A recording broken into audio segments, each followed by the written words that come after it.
I would rather chew glass than touch that cow. Those 8 words hit me harder than any fist I had ever taken in my 68 years of life. I stood inside the handicap stall of the marble-tiled bathroom at the Ritz-Carlton, my hand gripping the stainless steel railing so hard my knuckles turned white.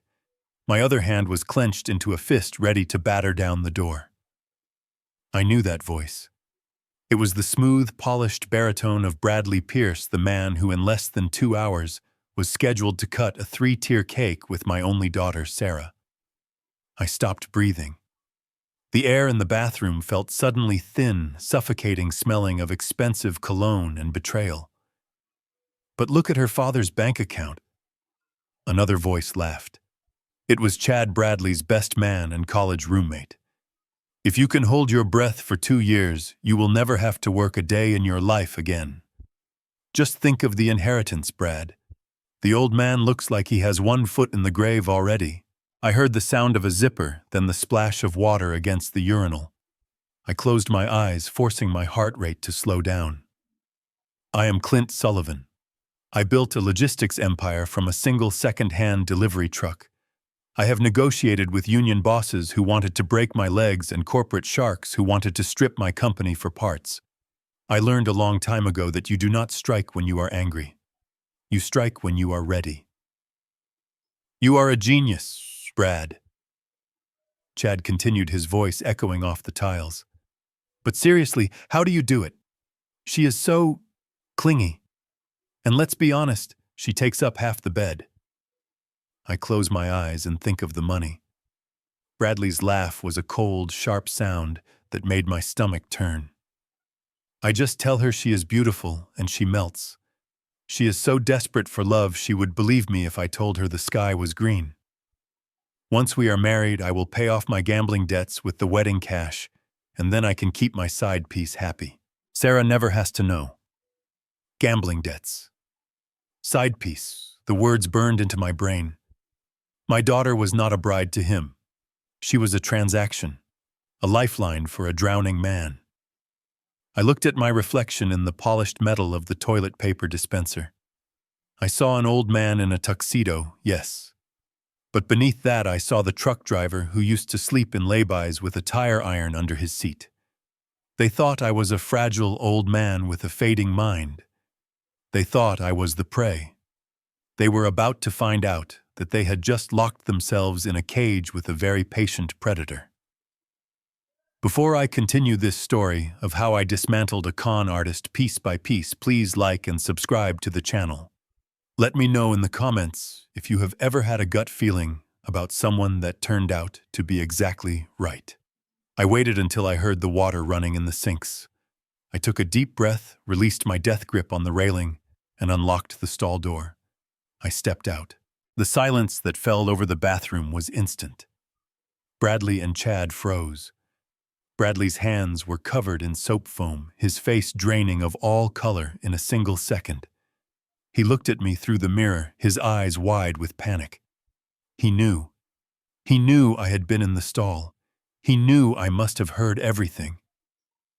Mr. Sullivan, Bradley stammered, spinning around water dripping from his hands onto his shiny dress shoes. We didn't know you were in here. I stopped at the sink next to him. I looked him dead in the eye. This was the moment. I could end it right here. I could smash his face into the porcelain sink. I could drag him out to the ballroom and expose him to everyone. But that would be messy. Sarah would cry. She would defend him.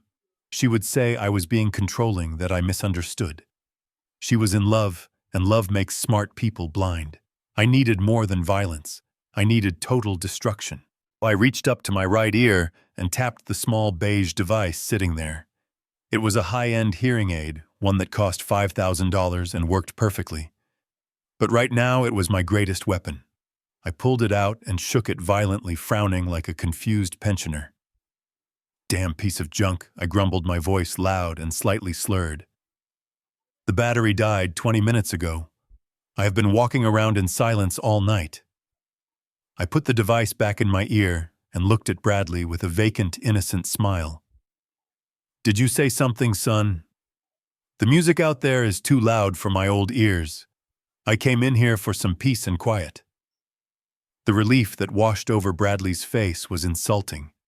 His shoulders dropped 3 inches. He let out a breath he had been holding for 10 seconds. He exchanged a quick, smirking glance with Chad. "The old fool is deaf," their eyes said. "We are safe." "Oh, nothing," Dad Bradley said, his voice regaining its oily confidence. He even patted my shoulder with a wet hand. "We were just saying how beautiful the party is, and how lucky I am to be marrying Sarah." I forced myself not to flinch at his touch. I smiled, the picture of the doting, oblivious father. "You are a good boy, Brad. Sarah is lucky to have you. I just want my little girl to be happy. That is all I have ever wanted." "Of course," Dad Bradley said, drying his hands. "We should get back out there. The speeches are starting soon." "You go ahead," I said, turning the tap on. "I need to wash up." They left the bathroom laughing as soon as the heavy door swung shut.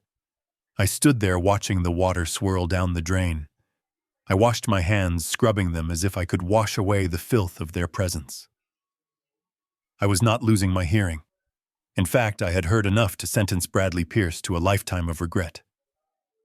I dried my hands, straightened my tie, and looked in the mirror one last time. The grandfather was gone. The CEO was back. I walked back into the ballroom. It was a sea of crystal chandeliers, white roses, and people who pretended to like each other. In the center of it all was Sarah. She was sitting at the head table looking down at her engagement ring. She was 32, a brilliant accountant who could spot a tax error from a mile away, but who couldn't see that the man holding her hand was a parasite. She looked up and saw me approaching. Her face lit up, but I saw the shadow behind her eyes. She adjusted her dress, pulling the fabric away from her waist. She was self-conscious. I knew Bradley had been making subtle comments about her weight for months. "Just helpful advice for the wedding photos," he would say. I had stayed out of it because I wanted her to be independent. I realized now that my silence had been a mistake. I sat down next to her. Bradley was on her other side, whispering something in her ear that made her smile, a desperate, eager smile that broke my heart. He was playing the part of Prince Charming perfectly. He poured her water, he fixed a stray lock of her hair. He looked at her with an adoration that I now knew was as fake as a $3 bill. Clint Bradley's mother, Karen, leaned across the table. Her voice was shrill and demanding. "This venue is simply spectacular. Although I must say the service is a bit slow. We have been waiting for the champagne refill for 5 minutes. "I will take care of it," I said quietly. Bradley leaned in, bypassing Sarah, to talk to me. His greed was so palpable I could almost smell it. "Dad, speaking of taking care of things, I wanted to ask you something. I know this isn't the time, but Sarah and I were looking at that property in the hills again. The agent says if we don't put down the deposit by Monday, we lose it." He was doing it. He was asking for money in the middle of his own engagement party. He knew I wouldn't cause a scene in front of the guests. He was banking on my love for Sarah to open my wallet. Sarah looked down at her plate. "Dad, we can wait. We don't need a mansion right away." "Nonsense, baby," Bradley said, squeezing her hand a little too hard. "Your father wants us to have the best start possible." "Right, Dad." I looked at him. I saw the debt he was hiding. I saw the side piece he was funding. I saw the contempt he held for my daughter. And I smiled. "Absolutely," I said. I pulled out my checkbook from my inside pocket. Bradley's eyes widened. He practically salivated. "I want you two to be secure." "How much was the deposit again?" "50,000, Bradley said quickly. Too quickly. I wrote the check. My hand was steady. I signed my name with a flourish. I tore it out and handed it to him. He took it, his fingers trembling slightly. He didn't look at Sarah. He didn't say thank you to her. He just stared at the numbers. You are generous to a fault, Karen said, eyeing the check in her son's hand. It is an investment, I said, looking directly at Bradley. I believe in getting what you pay for. The rest of the night was a blur of toasts and forced laughter. I watched Bradley parade Sarah around the room like a trophy he had won at a county fair. He was charming to the guests, deferential to me, and seemingly affectionate to Sarah. But every time he thought a woman was looking, his smile dropped. I saw him checking his phone constantly. I saw him wink at Chad across the room. I saw the way he looked at the young catering staff with hungry eyes. I sat there sipping my iced tea, letting the anger crystallize into a cold, hard diamond of resolve. I was not just going to stop this wedding. I was going to dismantle Bradley Pierce's life. I was going to strip him of his reputation, his freedom, and his future. When the party finally wound down and the guests began to leave, Sarah came over to hug me. She smelled like vanilla and hope. "Thank you, Daddy," she whispered. "Today was perfect. He is perfect." I held her tighter than usual. "I am glad you are happy, sweetheart," I lied. "Go home, get some rest," I told them. "You have a big future ahead of you." I watched them drive away in the convertible I had leased for them. Bradley was driving. He didn't even open the door for her. As soon as their taillights disappeared around the corner, my posture changed. The slouch of the tired old man vanished. I walked to my own car, a black sedan that I kept meticulously clean. I sat in the driver's seat, the silence of the night wrapping around me. I didn't start the engine. Instead, I pulled out my phone. It was 11:45 p.m. I scrolled through my contacts until I found the name I needed.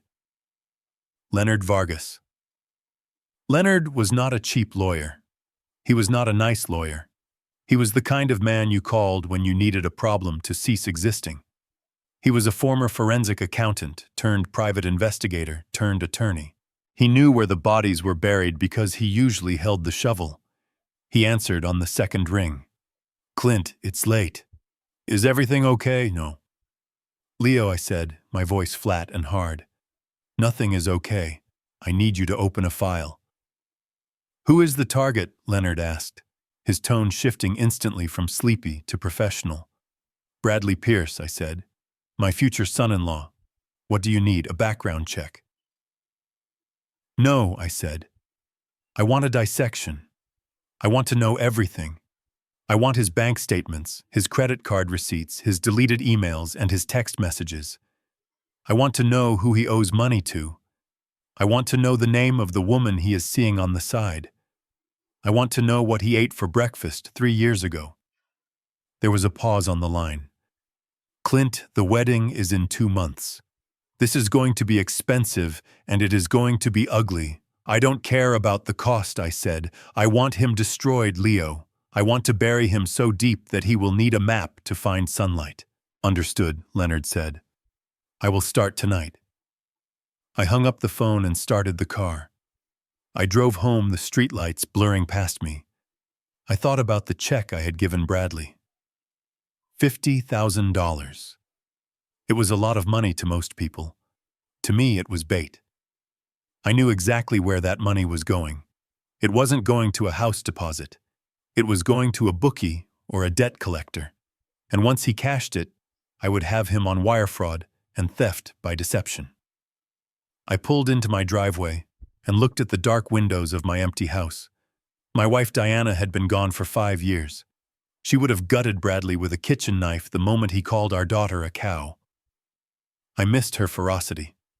I went inside, poured myself a glass of cheap bourbon, old habits from my trucking days die hard, and sat in my leather armchair. I didn't turn on the lights. I sat in the dark, replaying the conversation in the bathroom over and over in my head. I would rather chew glass than touch that cow. "Enjoy the glass, Bradley," I whispered to the empty room, "because I am about to feed you a whole banquet of it." My phone buzzed. It was a text from Sarah. "Thank you for everything, Dad. I love you. Brad is so happy about the house. We are so lucky." I stared at the screen. My thumb hovered over the reply button. I wanted to tell her to run. I wanted to tell her to pack a bag and come home, but I couldn't. Not yet. If I told her now, she would confront him. He would lie. He would gaslight her. He would say I was a jealous old man trying to control her. I needed proof. I needed undeniable, cold, hard evidence that would shatter her delusions instantly. I needed her to see the monster, not just hear about him. I put the phone down. I wasn't going to sleep tonight. I had a war to plan. The engagement party was just the opening shot. Bradley Pierce thought he had hit the jackpot. He thought he had found a desperate woman and a senile father. He was celebrating tonight. He was probably laughing with Chad spending my money in his head. Let him laugh. Let him feel safe. Let him climb as high as he wants. The fall is always deadlier from the top. I finished my bourbon and set the glass down with a sharp clink. The investigation had begun. The trap was set, and I was just getting started. The digital clock on my nightstand flipped to 3:14 a.m. The silence in my house usually brought me peace, a hard-earned reward after decades of noise, the roar of diesel engines, the shouting on loading docks, the endless ringing of phones in the boardroom. But tonight, the silence felt heavy, like the air before a tornado touches down. My phone sat on the mahogany surface, a black monolith holding the potential to ruin or save my daughter's life. When it finally vibrated, the sound was like a gunshot in the quiet room. It wasn't Leonard. It was Sarah. I swiped the green icon and brought the phone to my ear, forcing my voice to be steady, to be the rock she had always leaned on. "Hello, sweetheart," I said, sitting up in the darkness. "It is late. Is everything all right?" The sound that came back was a jagged, wet gasp for air. She was crying, that deep, chest-heaving sobbing that usually only happens when someone has died. My blood went cold. The trucker instinct in me wanted to grab a tire iron and drive to her apartment, to smash through the door and handle whatever was hurting her. But the CEO in me knew I had to sit still. I had to listen. "Daddy," she choked out, her voice small and broken. I don't think I can do this. I don't think I am good enough for him." I gripped the phone tight enough to crack the screen. Good enough for him, for the parasite who laughed about chewing glass rather than touching her, Sarah. "Listen to me," I said, my voice low and firm. "You are Sarah Sullivan. You are brilliant. You are kind. You are worth 10 of him." "What happened? Did he say something to you?" There was a pause filled only by her ragged breathing. When she spoke, her voice was a whisper of shame that tore my heart into ribbons. "We were looking at the wedding photos from the engagement party," she said. He told me that the camera adds 10 pounds, but that I looked like I had eaten the camera too. He said he was just worried about me, Dad. He said that when we are standing at the altar, everyone will be looking at us, and he doesn't want people to wonder why a guy like him is with a girl like me." The rage that filled me was white-hot, a blinding flash that made my vision swim. I wanted to roar. I wanted to tell her what he had said in the bathroom. I wanted to tell her he was a gambling addict who was only marrying her to pay off his bookie. But I bit my tongue until I tasted copper. If I attacked him now while she was this vulnerable, she would retreat. She would cling to him. He had already planted the seeds of insecurity so deep that she was watering them with her own tears. This was gaslighting in its purest, filthiest form. He was breaking her down so she would be grateful for the scraps of affection he threw her way. "That is nonsense, Sarah," I said, fighting to keep the growl out of my voice. "You are beautiful. You have your mother's eyes and her smile. He is lucky to be in the same room as you." "No, Dad, you don't understand." She interrupted me, and this was the part that hurt the most. She was defending him. She was justifying the knife he was twisting in her gut. "He is right. He just has high standards because he is so successful." He suggested, He suggested I go see a consultant tomorrow about liposuction. He said if I do it now, I will be healed in time for the wedding. He even offered to find the doctor for me. He says it is because he loves me and wants me to be my best self. Liposuction. He wanted to carve up my daughter to fit his ego. Or worse, he probably had a deal with the clinic, a kickback for referrals. Or he would ask me for the money for the surgery and pocket it. The depths of his depravity seemed to have no bottom. I closed my eyes, picturing Sarah alone in her apartment, looking in the mirror and hating what she saw because a con artist told her to. I remembered when she was 6 years old crying because a boy at school pulled her pigtails. I had fixed it then. I could fix this now, but the method had to be surgical. I couldn't just cut him out. I had to make her want to cut him out. Sweetheart, I said, forcing a calmness I did not feel. If you want to do that for yourself, that is one thing. But do not do it for him. A man who loves you as you are. He does love me, she insisted, her voice gaining a frantic edge. He is just stressed about the wedding. He wants everything to be perfect. I just need to try harder. I need to be the wife he deserves. I am sorry for calling so late, Dad. I needed to hear your voice. I will be better tomorrow, I promise. She hung up before I could say another word. The silence rushed back into the room, but now it felt toxic. I sat there in the dark, the phone still pressed to my ear, listening to the dial tone. I realized then that I wasn't just fighting a greedy fiancé.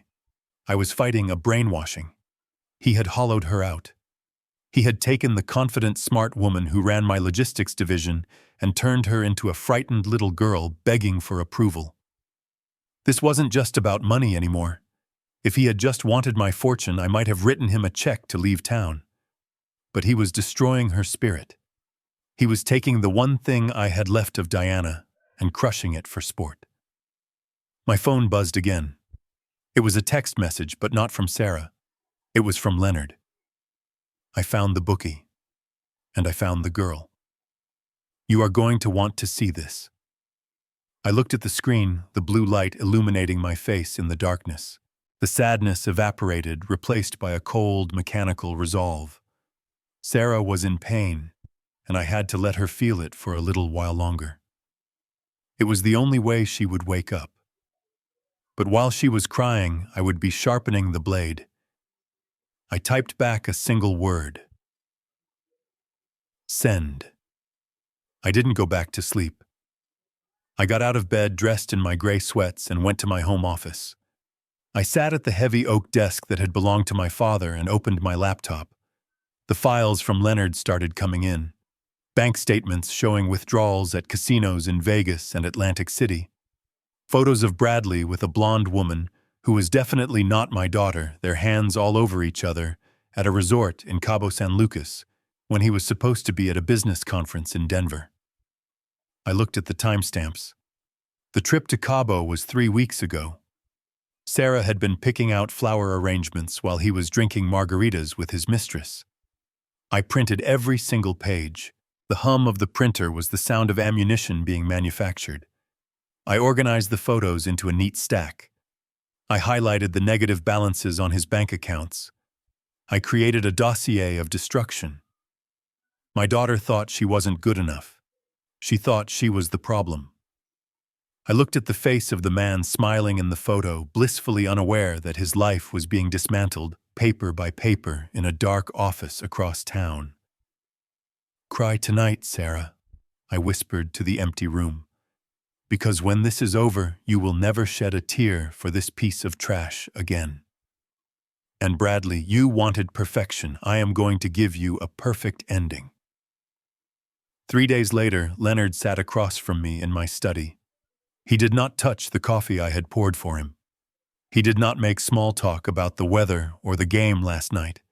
He simply slid a thick manila envelope across the mahogany desk. The sound of the paper sliding against the wood was a dry whisper, like tires skidding on gravel just before a crash. I picked up the file. I did not open it with trembling hands. I did not hesitate. I spent 40 years in the cab of a Peterbilt, hauling steel and timber across every interstate in this country before I bought my first fleet. When you are hauling 80,000 pounds down a 6% grade in a blizzard, you do not panic. You check your gauges. You check your mirrors. You make the necessary adjustments to keep the rig on the road. I put on my reading glasses and opened the dossier. I read it exactly the way I used to read a bill of lading or a driver's logbook. I was looking for discrepancies. I was looking for the rot beneath the cargo. The first page was a spreadsheet of numbers. It was a financial autopsy. Bradley Pierce was not just broke. He was underwater and the pressure was crushing him. $250,000 in debt. It was not student loans. It was not a failed business investment. It was online poker and sports betting. There were transfers to offshore accounts and regular cash withdrawals at ATMs near underground casinos in the warehouse district. I ran my finger down the column of figures. He was paying interest on interest. He was robbing Peter to pay Paul, and now he planned to rob Sarah to pay everyone else. My daughter was not a wife to him. She was a bailout package. I flipped the page. The logistics of his infidelity were documented with the precision of a shipping manifest. Leonard had done his job well. There were photos taken with a telephoto lens, grainy but undeniable. Meet Jessica. She was 24 years old. She was his administrative assistant. The photos showed them at lunch, at dinner, entering a Motel 6 off the turnpike at 2 in the afternoon on a Tuesday. I looked at the timestamps. That Tuesday, Sarah had called me excited because she had found the perfect venue for the rehearsal dinner. While my daughter was planning their future, Bradley was in a cheap motel room laughing at her with another woman. I did not feel sadness. Sadness is a luxury for people who have time to grieve. I felt the cold, mechanical click of a transmission shifting gears. I was moving from observation to operation. Then came the transcripts. Leonard had retrieved deleted text messages from a cloud backup. This was the hazardous material. I read a conversation between Bradley and his best man, Chad. The text read, "I cannot believe I have to pretend to listen to the old man's war stories about the road. He smells like diesel and desperation. As soon as the ink is dry on the marriage license, I am putting him in a home. We will sell off the logistics company for parts. No one needs a trucking company run by a dinosaur." I stopped reading. I took off my glasses and rubbed the bridge of my nose. He smells like diesel. I looked at my hands. They were manicured now, soft from years of office work. But I remembered when they were permanently stained with grease and oil. I remembered sleeping in laybys in Arizona with a tire iron under my seat because I had to protect my cargo. I remembered missing my wife's birthdays and my daughter's school plays because I was driving through the night to build the empire that this boy wanted to sell for parts. He did not just want my money. He wanted to erase my legacy. He wanted to take the sweat and blood I had poured into my company and turn it into chips at a poker table. I looked up at Leonard. His face was a mask of professional neutrality, but I saw the disgust in his eyes. "He is thorough," I said, my voice flat. "He is reckless," Leonard replied. "He is arrogant. He thinks he is the smartest man in the room because he wears a $1,000 suit. He does not realize he is walking through a minefield." I closed the file. I did not slam it shut. I closed it gently, like closing the lid on a coffin. "He wants to sell the company," I said. "He wants to put me in a home." "He has already contacted a broker," Leonard said. "He made a preliminary inquiry about the valuation of Sullivan Logistics. He told them he would have controlling interest within 6 months." I stood up and walked to the window. I looked out at the dark driveway. I saw my reflection in the glass. I did not look like a dinosaur. I looked like a man who had just checked the load and found it secure. "He thinks I am a senile old trucker," I whispered to the glass. "He thinks I am just a checkbook with a pulse." I turned back to Leonard. Do not touch him yet, I said. Let him run. Let him think the road is clear. Leonard nodded. And Sarah? She needs to see the crash, I said. If I tell her now, she will not believe me. She will think I am the villain. She needs to see the wreckage with her own eyes. I sat back down at my desk. I opened the bottom drawer and pulled out a bottle of cheap rye whiskey, the kind I used to drink when I could barely afford to fill the tank. I poured 2 glasses. I pushed one toward Leonard. Drink up, Leo, I said. We have a lot of work to do. He wants to play games with my company. I am going to show him how we handle hijackers in this business. I picked up the file again. I memorized the name of the bookie. I memorized the address of the motel. I memorized the timestamps. This was not just evidence anymore. This was the route map for his destruction. Bradley Pierce wanted to take the wheel, fine. I was going to let him drive. But I was going to cut the brake lines first. The following Tuesday morning, I sat in my corner office on the top floor of the Sullivan Logistics headquarters. The view from here was usually my favorite thing in the world. I could see the vast expanse of the distribution yard, the rows of 18-wheelers lined up like soldiers, and the constant rhythmic movement of commerce that I had built from nothing. But today I kept the blinds drawn halfway down. I needed the room to feel smaller, dimmer.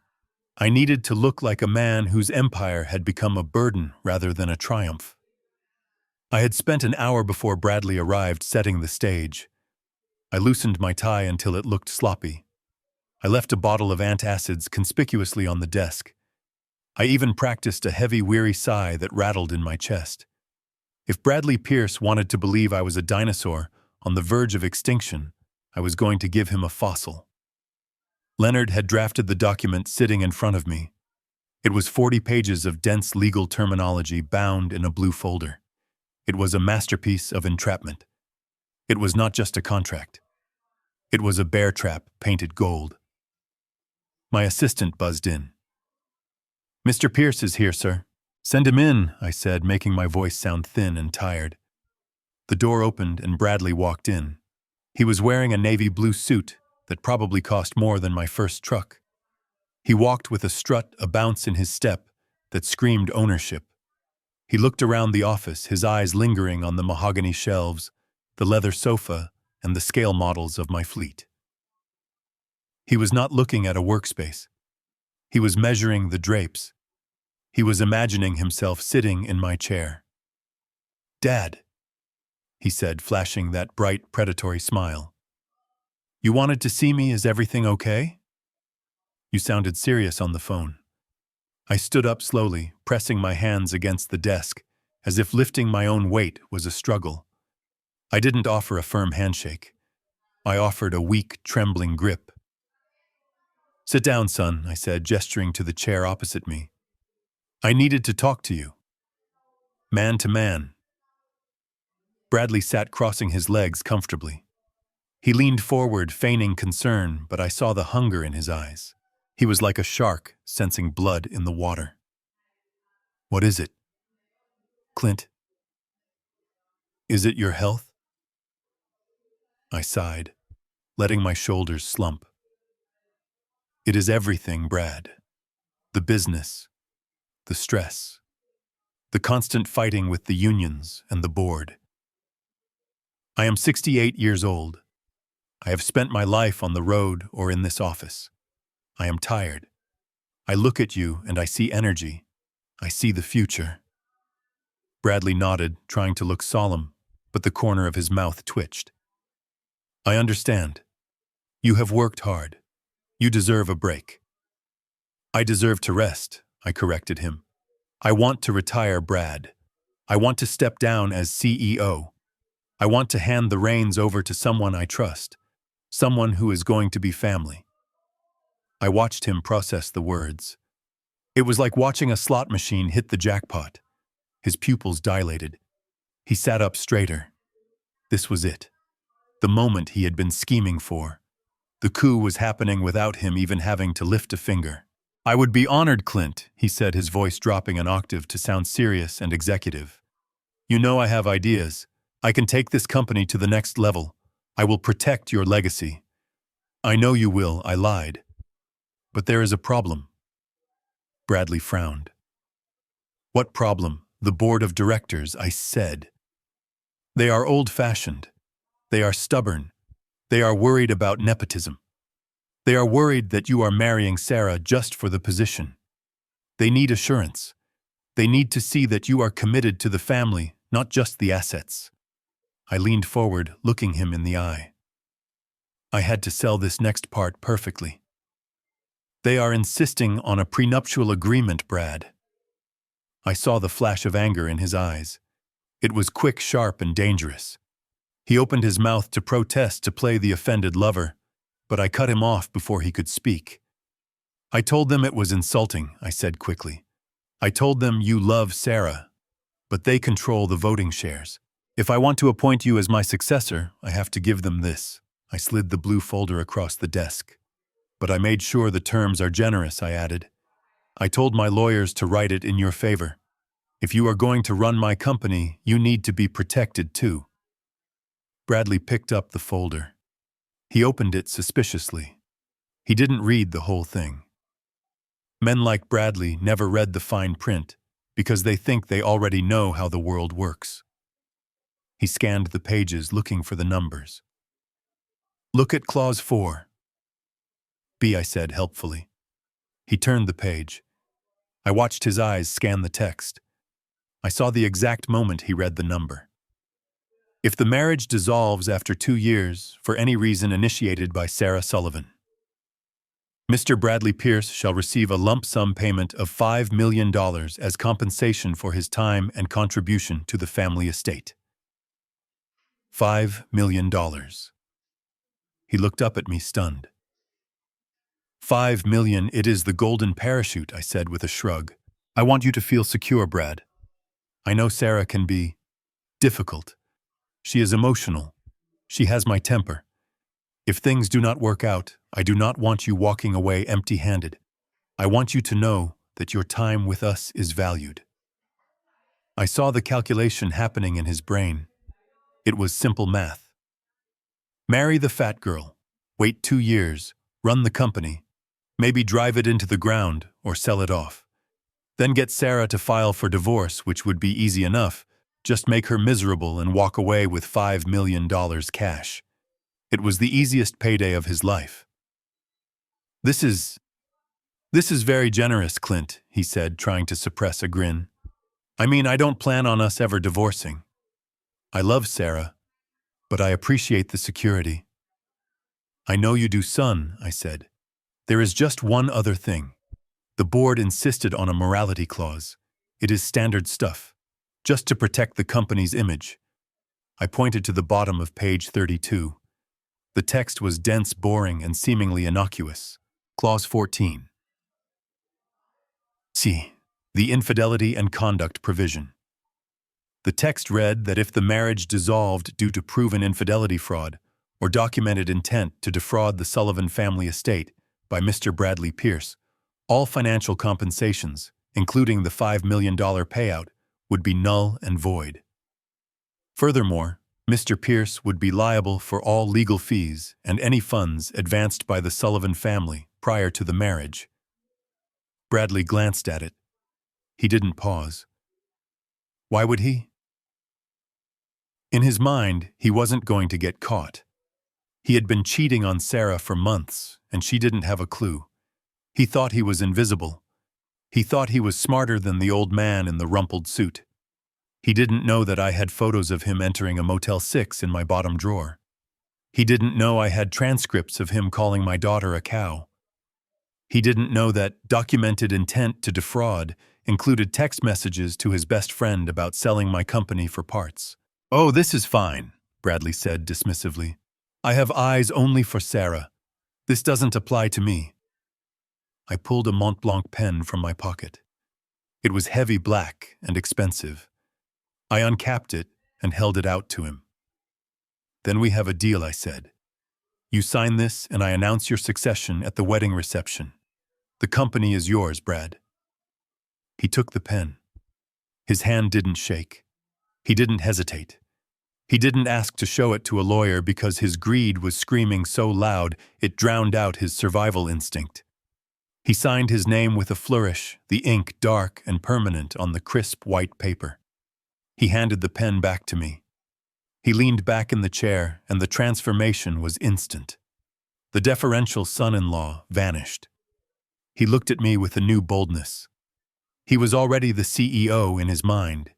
He was already imagining which of my employees he would fire first. "Thanks, Clint," he said, dropping the dad. "You won't regret this." I took the folder and closed it. I placed it squarely in the center of the desk. "I know I won't," I said. He stood up, buttoning his jacket. "I have to run. I have a meeting with the caterers. Sarah wants to change the flowers again. You know how she gets." I nodded. "I know. Give her my love." I watched him walk to the door. He paused with his hand on the knob and looked back at me. "By the way, Clint," he said, "once the wedding is over, we should talk about modernizing the fleet. Those old Peterbilts are costing a fortune in maintenance. We should lease new units, cut costs." He was already dismantling my legacy. He was already selling off the trucks I had bought with my own sweat. "We will talk about it," I said, "after the wedding." He winked at me and walked out. The door clicked shut. The silence returned to the office. I sat there for a long time staring at the blue folder. I touched the leather cover. It felt cold. He had signed it. He had walked right into the cage and locked the door behind him. I picked up the phone and dialed Leonard. "He signed," I said. "Good," Leonard replied. "I just got the footage from the car." "What footage?" I asked.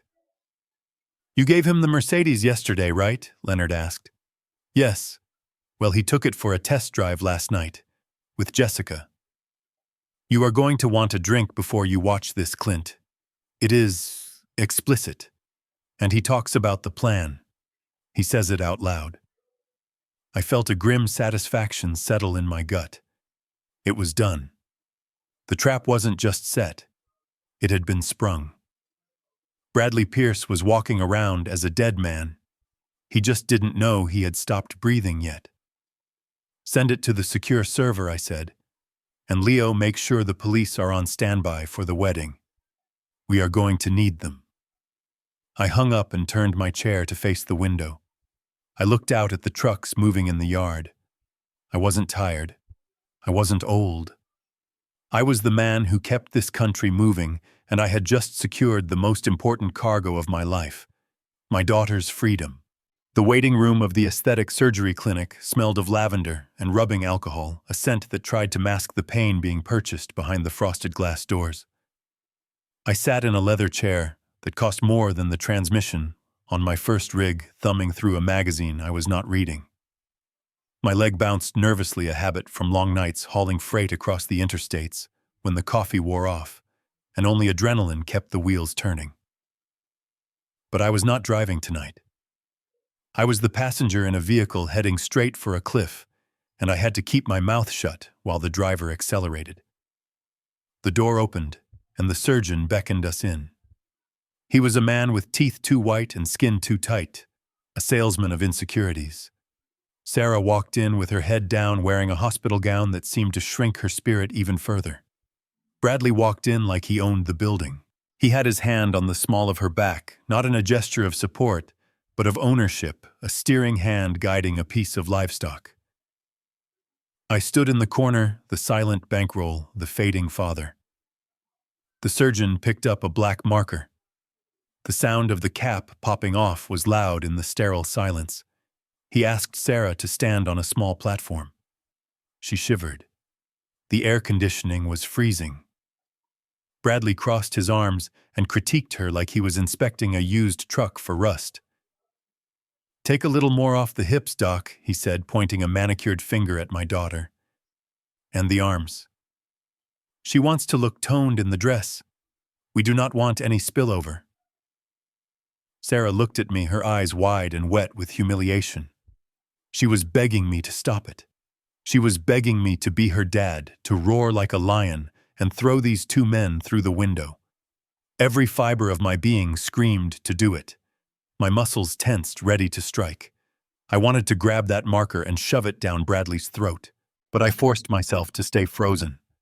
If I saved her now, she would resent me. She would think I was controlling her. She would think I did not want her to be beautiful. She needed to feel the cold tip of that marker on her skin. She needed to hear the man she loved reducing her body to a series of problem areas to be surgically removed.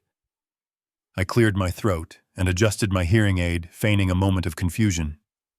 "Is this safe, doctor?" I asked, my voice quavering just enough. "My Sarah is perfect to me, but she says this is what modern brides do." Bradley rolled his eyes at the surgeon, a silent commiseration about the senile old man in the corner. "It is very safe, Mr. Sullivan," the doctor said smoothly. "Routine. We will just sculpt her a little, help her reach her potential." Sculpt her. Like she was clay. Like she wasn't a living, breathing woman who had graduated with honors and managed a fleet of 500 trucks. "Do it," Sarah whispered. "Just do it. I want to look right." I watched as the doctor drew black circles on her skin, mapping out her insecurities. I wrote the check for the deposit right there in the office. $30,000 to mutilate my daughter's self-esteem. As I handed it to the receptionist, I felt like I was paying a ransom, but the hostage was not coming home yet. The torture did not end at the clinic. It followed us to the dinner table. 2 nights later, I invited them over to the house. I had spent the afternoon in the kitchen cooking Sarah's favorite meal. Pot roast with carrots and potatoes slow-cooked until the meat fell apart with a fork. It was the meal Diana used to make when Sarah had a bad day at school. It was comfort on a plate. The house smelled of thyme and beef broth, a smell that usually brought a smile to Sarah's face. When they arrived, she walked into the kitchen and inhaled deeply, her eyes lighting up for the first time in weeks. "Oh, Dad, that smells amazing," she said, reaching for a roll from the basket. Bradley's hand shot out and slapped her wrist. Not hard enough to leave a bruise, but hard enough to sting, hard enough to shock. "No carbs, babe," he said, his voice sharp. "The surgery is in 2 weeks. You are on a liquid prep diet. Do you want the doctor to have to cut deeper? Do you want scars?" Sarah pulled her hand back like she had been burned. She looked at the roll and then at Bradley. "Just one, Brad." "I am starving. I haven't eaten since breakfast." Bradley laughed, a cruel barking sound. "Starving, honey, you have plenty of reserves. You are not going to starve. Drink some water, it fills the stomach." He took the basket of rolls and moved them to the other side of the table out of her reach. Then he looked at me. "Dad, you have to stop enabling her. If you want her to be healthy, you have to help me keep her disciplined. We are doing this for her own good." I looked at the pot roast sitting in the center of the table, steaming and rich. I looked at my daughter, who was pale and shaking from low blood sugar. I picked up the carving knife. The handle felt heavy and solid. It would be so easy. One movement. Instead, I sliced the meat. "He is right, sweetheart," I said, my voice tasting like bile. "You want to look good for the photos. We all want you to shine. Maybe just have some broth tonight." Sarah looked at me and something in her eyes died. The light went out. She slumped in her chair, defeated by the 2 men who were supposed to protect her. She drank her water. I ate the roast. It tasted like ash. I chewed and swallowed, forcing the food down while my daughter watched me with hungry, hollow eyes. I was starving her to save her, and the guilt was a physical weight in my gut, heavier than any load I had ever hauled. But Bradley was not done. He needed total control. He needed to cut off her escape routes. The next morning, I received a notification from the bank. I had set up alerts on all of Sarah's accounts years ago, just in case of fraud. But this fraud was walking through the front door. Bradley had convinced her to merge their finances. It was the modern thing to do, he had told her. They were building an empire together. He needed capital to invest in their future. I sat in my office and watched the transactions roll in on my screen. He drained her savings account. $40,000 transferred to an account in the Caymans. He maxed out her credit cards on purchases that had nothing to do with a wedding. Watches, suits, a down payment on a boat. Then came the phone call. Dad. Sarah said, her voice trembling so hard I could barely understand her. I am at the gas station. My card was declined. I don't have any cash. Can you transfer me $50? My daughter, the heiress to a logistics company worth millions, was stranded at a gas station begging for $50 because a con artist had picked her clean. Where is Brad? I asked, leaning back in my chair, staring at the ceiling to keep the tears from falling. He is in a meeting, she said quickly, defending him, even as she stood there humiliated. He moved some money around for investments. The transfers haven't cleared yet. He is just so smart with money, Dad. He is securing our retirement. He was securing his getaway. I transferred the money. Just enough for gas. I couldn't give her more. If I gave her $1,000, Bradley would take it. If I gave her access to the main accounts, he would drain them before the ink dried on the wedding certificate. I had to keep her poor. I had to keep her desperate. I know it is hard, Sarah, I said, playing the role of the oblivious old man. But money is tight these days. You listen to Brad. He knows what he is doing with the markets. I hung up the phone and threw a crystal paperweight across the room. It shattered against the wall, exploding into 1,000 shards of glass. I was breaking her. I was letting him break her.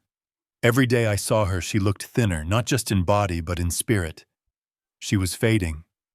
The vibrant, laughing woman who could negotiate a union contract without blinking was gone, replaced by a ghost who asked permission to eat a bread roll. But I also saw the cracks forming.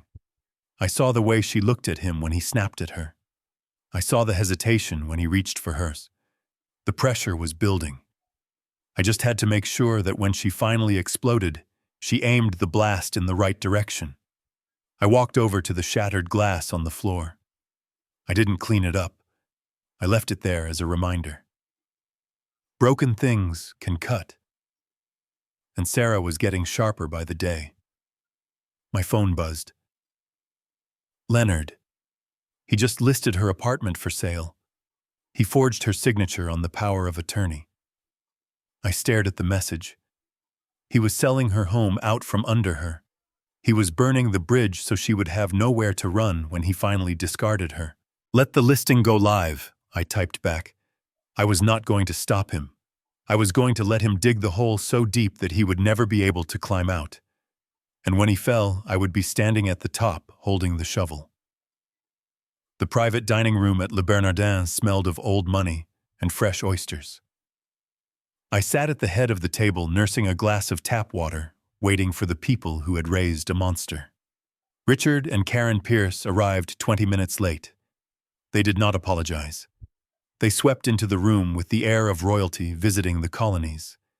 Richard wore a suit that was too shiny, the kind that looks expensive from a distance but feels like polyester up close. Karen was dripping in jewelry that I suspected was zirconium. They were the architects of Bradley's entitlement, the blueprint for his greed. Clint, Richard said, extending a hand that felt like a dead fish. Good to see you. We had a hell of a time parking the Jaguar. Valet service in this city has gone to the dogs. I shook his hand briefly. The Jaguar was leased. Leonard's report had confirmed it that morning. They were 3 months behind on the payments. Sit down, I said, gesturing to the empty chairs. Sarah and Brad are on their way. They are coming from the dress fitting. Karen sat down and immediately picked up the menu, scanning the prices instead of the food items. She looked at me over the rim of her glasses. I hope you don't mind, Clint, she said with a tight smile. We ordered a bottle of Dom Perignon for the table before we came in. We thought we should celebrate. After all, it is not every day our Bradley marries into, well, settles down. Into money. I finished the sentence in my head. Of course, I said aloud. Order whatever you like. It is on me. They did. They ordered the tasting menu with the wine pairing. They ordered caviar supplements. They ate like people who were starving but trying to look bored by the abundance. When Sarah and Bradley finally arrived, the dynamic in the room shifted. Sarah looked exhausted. Her dress hung loosely on her frame, evidence of the starvation diet Bradley had enforced. She smiled when she saw us, but it was a fragile thing like cracked glass. Bradley kissed his mother on the cheek and shook his father's hand. He ignored me until he realized I was watching him. "Dad," he said, giving me a nod. "Good to see you." Dinner was a masterclass in passive aggression. Richard spent the first course talking about his glory days as a consultant, a vague term that I knew actually meant he moved money between failing shell companies. He asked me about my business, but not out of interest. He asked with the sneer of a man who thinks manual labor is a disease. So Clint, Richard said, wiping grease from his lip with a linen napkin. "Brad tells me you started as a driver, like actually driving the trucks." "That is right," I said, cutting my steak. 18 wheels and a prayer. Richard chuckled, looking at Karen. "Fascinating. I suppose it must be quaint to build a business with your hands." We always focused on intellectual capital, strategy, the big picture. It is good that Brad is stepping in. You need someone with a modern touch, someone who doesn't smell like the highway. I chewed my steak slowly. It was perfectly cooked, but it tasted like cardboard. He was insulting me at my own table, eating my food, drinking my wine, and telling me I was obsolete. "Brad has a lot of energy," I said neutrally. Karen chimed in, looking at Sarah. "And Sarah, darling, you look better. The diet is working, although you still have a little bit of a chin situation happening. Maybe ask the photographer to shoot from above." Sarah put down her fork. She hadn't taken a bite. She looked at Bradley, waiting for him to defend her, waiting for him to tell his mother to shut up. Bradley just nodded. "Mom has a good eye, babe. You should listen to her. We want the photos to be timeless." I gripped my steak knife. The handle dug into my palm. I wanted to flip the table. I wanted to tell Karen that her necklace was fake and her son was a thief, but I couldn't. Not yet. I needed them to feel safe. I needed them to feel like they had won. I cleared my throat. I reached into my jacket pocket and pulled out a heavy velvet box. It wasn't a ring box. It was the size of a brick. I put it on the table. The sound it made was heavy and expensive. The conversation stopped. Richard's eyes darted to the box. Karen stopped chewing. Bradley sat up straighter. "I know things have been stressful," I said, making my voice sound weary and sentimental. "The wedding planning, the diet, the business transition. I know I am an old trucker. I don't know much about intellectual capital or strategy, but I know about taking care of family." I opened the box. Inside, resting on black satin, was a set of heavy brass keys. They gleamed under the chandelier light. "This is for you," I said, looking at Bradley and Sarah. But mostly I was looking at Bradley's parents. I wanted to see the greed hit them. Bradley's breath hitched. "Is this—" "It is the house in the hills," I said. "The one you wanted. The deposit wasn't enough. I bought it outright. Cash. It is yours. A wedding gift." The silence was shattered by a collective gasp from the pierced side of the table. Richard choked on his wine. Karen's eyes bulged. Bradley reached out and touched the keys as if they were a holy relic. "You bought it," Bradley whispered. "The whole thing debt-free," I said. $3 million, 5 bedrooms, pool, guest house. It is all yours." Karen let out a squeal of delight. She clapped her hands together. "Oh, Clint, you are— well, you are magnificent." "A house, Richard. Did you hear? Our son has a mansion. Richard leaned back, a smug grin spreading across his face. He looked at me differently now. I wasn't just a dirty trucker anymore. I was a golden goose. Well, Clint, he said, raising his glass. I must say, you know how to step up. This is a proper start for a Pierce. A proper start for a Pierce, not a Sullivan. He was already erasing my daughter's name from the deed in his mind. Bradley grabbed the keys. He didn't hand them to Sarah. He shoved them into his own pocket. Thank you, Dad, he said, his eyes shining with victory. You won't regret this. We are going to make it a showplace. Sarah looked at me, tears welling in her eyes. Dad, this is too much. You shouldn't have. I smiled at her, a sad, tired smile. Nothing is too much for you, sweetheart. I want you to be safe. I watched them celebrate. Richard ordered another bottle of champagne. Karen started talking about redecorating the guest house for when they came to visit for extended stays. Bradley was texting under the table, probably telling Chad or his mistress that he had just scored a $3 million payday. They didn't ask about the paperwork. They didn't ask to see the deed. They were so blinded by the shiny brass keys that they didn't ask a single question. If they had, they might have noticed that the keys were not accompanied by a title transfer. They might have learned that the house was not purchased in Bradley's name or even Sarah's name.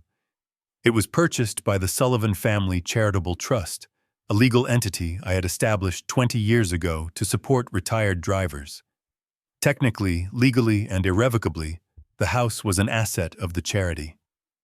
Bradley and Sarah were listed as caretakers with a revocable right of residency. It was a glorified rental agreement, and the lease had a clause. A very specific, very brutal clause. Residency is contingent upon the moral standing of the occupants and their employment within the Sullivan Logistics Corporation.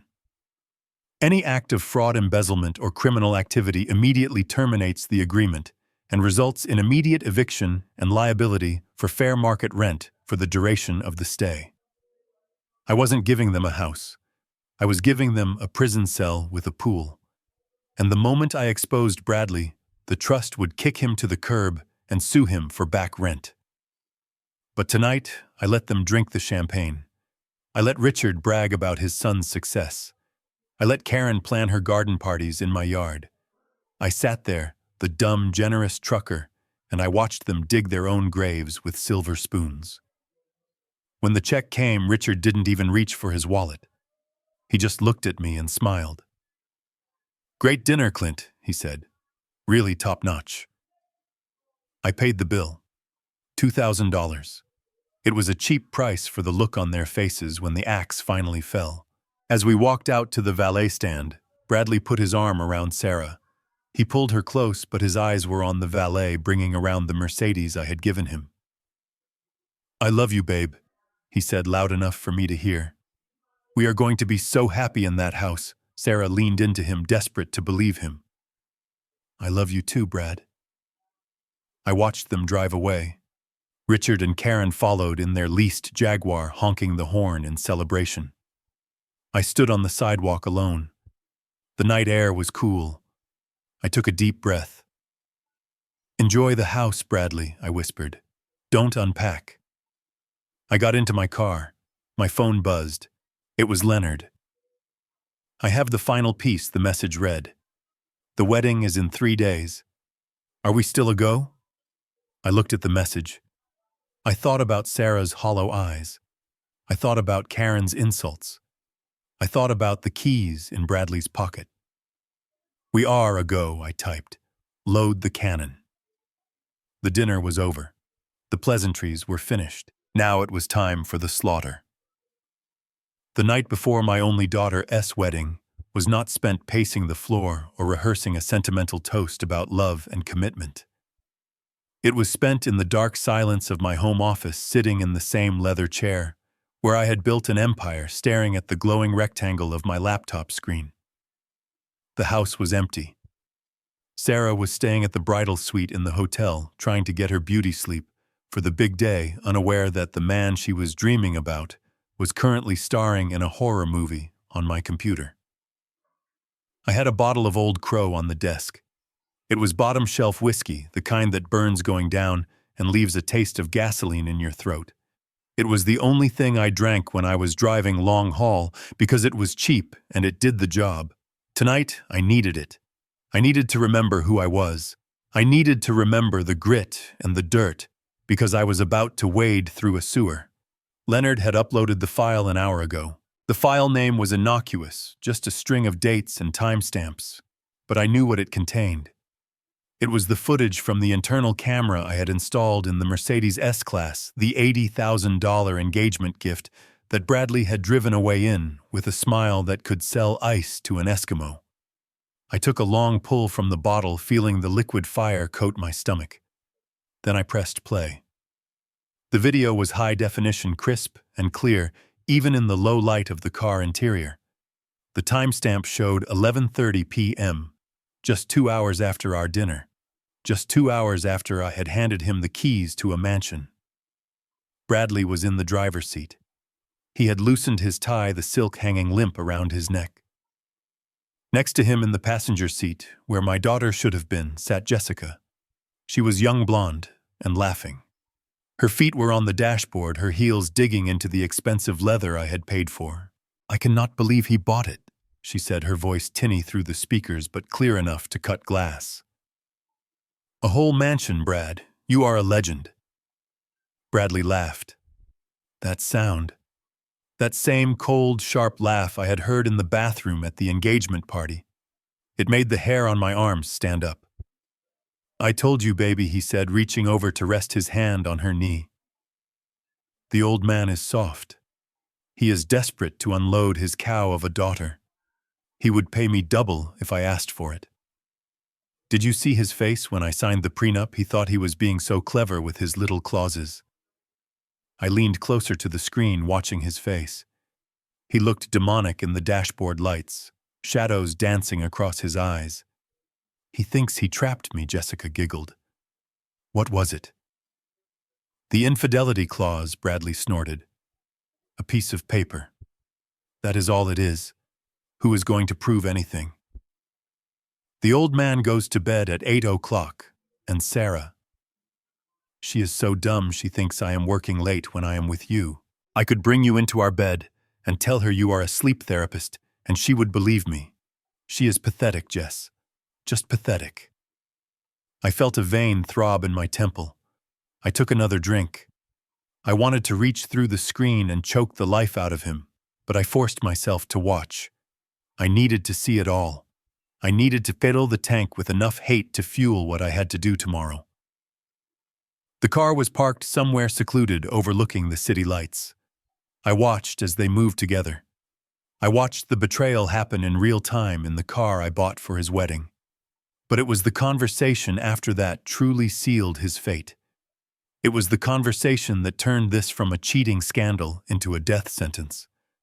They were lying back in the reclined seats, sharing a cigarette. The smoke curled up toward the camera lens. "So what is the plan, really?" Jessica asked, tracing a finger down his arm. "Can we really pull this off? 2 years is a long time to pretend." Bradley exhaled a plume of smoke. "It is not 2 years. That is just the safety net. Listen to me. Once we are married tomorrow, the clock starts ticking on the company. Clint wants to retire. He is going to hand over operational control within the month. I already have the buyers lined up for the fleet." He took a drag of the cigarette, his eyes gleaming. "We strip the assets," he said calmly, like he was talking about ordering lunch. "We sell the trucks. We sell the warehouses. The real estate alone is worth $50 million. We liquidate everything. We take the cash and we bury it in shell companies where the old man cannot touch it. By the time he realizes the company is hollowed out, it will be too late." And Sarah, Jessica asked. "What about the cow?" Bradley smirked. "That is the best part. Once I have the money secured, I do not need to wait for the divorce. I am going to make her life such a living hell she will leave me. I will move her into the guest house. I will tell her she is too fat to be seen in public. I will cut off her access to the accounts. I will break her down until she is begging for a divorce just to escape. And then I will point to the prenup and say she filed so I get the payout." He laughed again. "I am going to kick her out of her own house, Jess. I am going to throw her clothes on the lawn and change the locks. And then you and I are going to redecorate." I paused the video. I sat in the silence, the hum of the computer fan the only sound in the room. I looked at the frozen image of Bradley's face twisted in a sneer of pure malice. He wasn't just a cheater. He was a predator. He was planning to psychologically torture my daughter. He was planning to imprison her in her own home, starve her of resources, and break her mind until she crumbled. He wanted to destroy my life's work and leave my child in the ruins. I finished the bottle of Old Crow. I set the empty glass down on the desk. "You made a mistake, Bradley," I whispered to the screen. "You thought you were playing chess with a pigeon. You thought you could knock over the pieces and strut around." I opened the drawer of my desk and pulled out a fresh flash drive. I plugged it in and copied the video file. I copied the audio file from the bathroom. I copied the bank statements Leonard had found. I copied the text messages. I held the drive in my hand. It was small, light plastic, but it weighed more than a freight train. It was the payload. I stood up and walked to the closet. I pulled out my tuxedo. It was freshly pressed, hanging in a plastic bag. I looked at it. Tomorrow I was going to walk my daughter down the aisle. I was going to give her away. But I wasn't giving her to Bradley. I was giving her back to herself. I went to the window and looked out at the night. The sky was beginning to turn a majestic purple in the east. Dawn was coming. The wedding day. Most fathers worry about the weather on their daughter's wedding day. They worry about the catering. They worry about the band. I wasn't worried about any of that. I went back to the computer and opened my email. I drafted a message to the head of security at the venue, a man I had known for 20 years. "Do not let anyone leave until I give the signal, and have the local PD waiting at the service entrance. We are going to have a guest leaving in handcuffs." I hit send. Then I opened another file. It was a speech. The traditional father of the bride speech. I highlighted the text and hit delete. The cursor blinked on the blank white page, a rhythmic pulse like a heartbeat. I didn't need a speech. I needed an indictment. I started typing. I typed out the transcript of what he said in the bathroom. I typed out the transcript of what he said in the car. I typed out the numbers of his debts. I typed out the name of his mistress. I printed the pages. The printer whirred and spat them out one by one, warm and sharp. I folded the papers and put them in the inside pocket of my tuxedo jacket right next to my heart. I turned off the computer. The room plunged back into darkness. I wasn't Clint the CEO anymore. I wasn't Clint the nice old man. I was Clint the trucker who had once driven through a hurricane to deliver medical supplies because people were counting on me. I was the man who held the wheel when the world was trying to blow me off the road. I walked to the bathroom and splashed cold water on my face. I looked at my reflection. My eyes were red-rimmed and tired, but they were hard, stone hard. "I am coming for you, son," I said to the mirror. I went to the kitchen and made a pot of coffee, black and strong. I sat at the kitchen table and watched the sun come up. I watched the light hit the trees in the backyard, the trees Sarah used to climb when she was a little girl. I remembered the day she fell out of the oak tree and broke her arm. I remembered how she didn't cry until she saw the look on my face. She was tough. She was a Sullivan. Bradley thought he could break her. He thought he could turn her into a victim. He was about to find out that Sullivans don't break. We might bend. We might bleed. But when we snap back, we take heads off. I checked my watch. 6 a.m. It was time to get dressed. It was time to go to church. It was time to chew some glass. The cathedral was suffocating. It smelled of $50,000 worth of imported white lilies and the stale, recycled air of old money. This wasn't the modest family church where I had buried my wife Diana. This was a venue rented for the cameras, a cavernous hall of marble and stained glass that Bradley had insisted upon because, as he put it, a Sullivan wedding needed to make a statement. I sat in the front pew, my tuxedo feeling like a suit of armor. I looked around at the spectacle my future son-in-law had orchestrated with my money. It was grotesque. There were ice sculptures melting in the vestibule. There was a 12-piece string orchestra playing something that sounded like it belonged at a royal funeral. The guest list had bloated to 300 people, half of whom I didn't know. They were Bradley's associates, slick-haired men in shiny suits, and women who looked at the decor with calculating eyes, estimating the cost per square foot. I saw Richard and Karen Pierce across the aisle. They were preening like peacocks. Karen was wearing a hat so large it blocked the view of 3 people behind her. She caught my eye and gave me a little wave, mouthing the word, magnificent. I didn't wave back. I just stared at the altar where Bradley was waiting.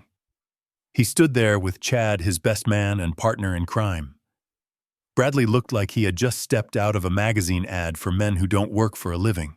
His tuxedo was midnight blue, custom-tailored to hide the softness of a man who had never lifted anything heavier than a poker chip. He was rocking back on his heels, scanning the crowd, smiling that winning smile. He wasn't nervous. Why would he be? In his mind, he wasn't standing at an altar. He was standing at the finish line of a long con. He checked his watch, probably calculating how long it would be before he could loosen his tie and start spending my fortune. I checked my inside pocket. The papers were there. The flash drive was in my hand, clenched tight. Then the heavy oak doors at the back of the cathedral groaned open. The orchestra swelled the music, shifting to the bridal march. The congregation stood up, a rustle of silk and expensive fabric. I turned to look, and my heart broke all over again. Sarah stood in the doorway, silhouetted by the afternoon sun. From a distance, she looked like a fairy tale. But as she began the long walk down the aisle, the reality came into sharp focus. She was a ghost. The dress Bradley had bullied her into was a masterpiece of lace and silk, but it hung on her frame. The weeks of starvation, the liquid diets, the relentless criticism, it had all carved her down. Her collarbones were too sharp. Her face, usually round and full of life, was gaunt, her cheekbones casting hollow shadows under the professional makeup. She wasn't glowing. She was pale, the kind of pallor that comes from exhaustion and fear. She walked slowly, her hand gripping my arm as I met her halfway down the aisle. I felt her trembling. It wasn't the nervous tremble of a bride. It was the weakness of a woman running on empty. "You look beautiful, sweetheart," I lied, whispering into her ear. She looked up at me, her eyes huge and watery. "Do I?" "Dad," Brad said, the dress still looked a little tight in the waist this morning. I swallowed the bile rising in my throat. I patted her hand, feeling the fragile bones beneath the white glove. "He is wrong," I said. "You are perfect." We walked the rest of the way together. Every step felt like a mile. I could feel the eyes of the crowd on us. I could see Karen critiquing the fit of the dress. I could see Richard nodding approvingly at the spectacle. We reached the altar. Bradley stepped forward. He didn't look at Sarah's face. He looked at her waistline, checking to see if his investment in her insecurity had paid off. He seemed satisfied. He reached out and took her hand from mine. His grip was possessive, firm, the hand of a man claiming his property. "Who gives this woman to be married to this man?" the priest asked. His voice boomed through the speakers. I stood there for a second too long. The silence stretched thin and tight as a wire. I looked at Bradley. He was beaming at me, expecting the line, expecting the surrender. "I do," I said, my voice flat. I stepped back and sat down in the front pew. But I didn't get comfortable. I sat on the edge of the wood, my muscles coiled. The ceremony began. The priest droned on about love, honor, and cherishing. words that meant nothing to the man standing 5 feet away from me. I watched Sarah. She was staring at Bradley with a look of desperate devotion, trying so hard to be what he wanted, trying so hard to be worthy of the love he pretended to give. I couldn't let it go on. I couldn't let them exchange vows. If she said, "I do," it would break her when the truth came out. She needed to know before she committed her soul to a monster. The priest paused, taking a breath before the vows. And now, if anyone here has just cause why these two may not be lawfully joined together, let him speak now or forever hold his peace.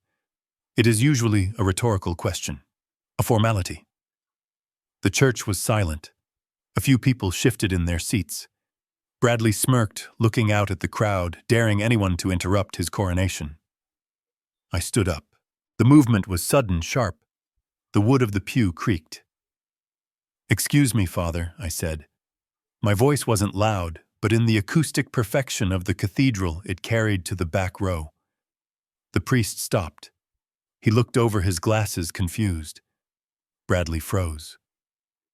Sarah turned to look at me, her eyes wide with alarm. "Dad," she whispered. I stepped out of the pew and walked up the 3 marble steps to the altar. I didn't look at Sarah. I couldn't. If I looked at her, I might lose my nerve. I looked straight at Bradley. He stared back at me, confused, for a microsecond. But then his arrogance kicked in. He remembered the conversation in my office. He remembered the prenup. He remembered the promise of a succession announcement. A slow, greasy smile spread across his face. He nudged Chad with his elbow. He winked. He actually winked at his best man. He thought this was it. He thought the senile old man was confused about the schedule. He thought I was so eager to hand over the company that I couldn't even wait for the reception. He thought I was about to give a speech, handing him the keys to the kingdom right there in the house of God. "It is okay," Father Bradley said, his voice smooth and magnanimous. He turned to the crowd, raising his hands like a politician. "My father-in-law is a man of action. He has some wonderful news he wants to share with everyone. Please, Clint, take the floor." He stepped aside, gesturing to the lectern, where the microphone stood. He was inviting me to my own execution. He was inviting me to sign the death warrant of my legacy. I walked to the lectern. I gripped the sides of the wood. I looked out at the sea of faces. I saw Richard and Karen looking smug. I saw my employees looking confused. I saw Sarah looking terrified. And then I looked at Bradley Pierce. He was standing with his chest puffed out, the king of the world. I reached into my pocket and pulled out the papers. I pulled out the flash drive. I placed them on the lectern. I tapped the microphone. The sound echoed like a gavel striking a block. "Thump, thump, Bradley," I said, my voice booming through the cathedral. "You are right. I do have some news. But first I want to tell you a story. A story about a man who walked into a bathroom and said something interesting." The smile dropped from Bradley's face like it had been cut with a knife. The color drained out of him so fast he looked like a wax figure.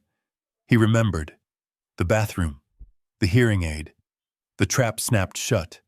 And the echo of it filled the room. "You know, folks?"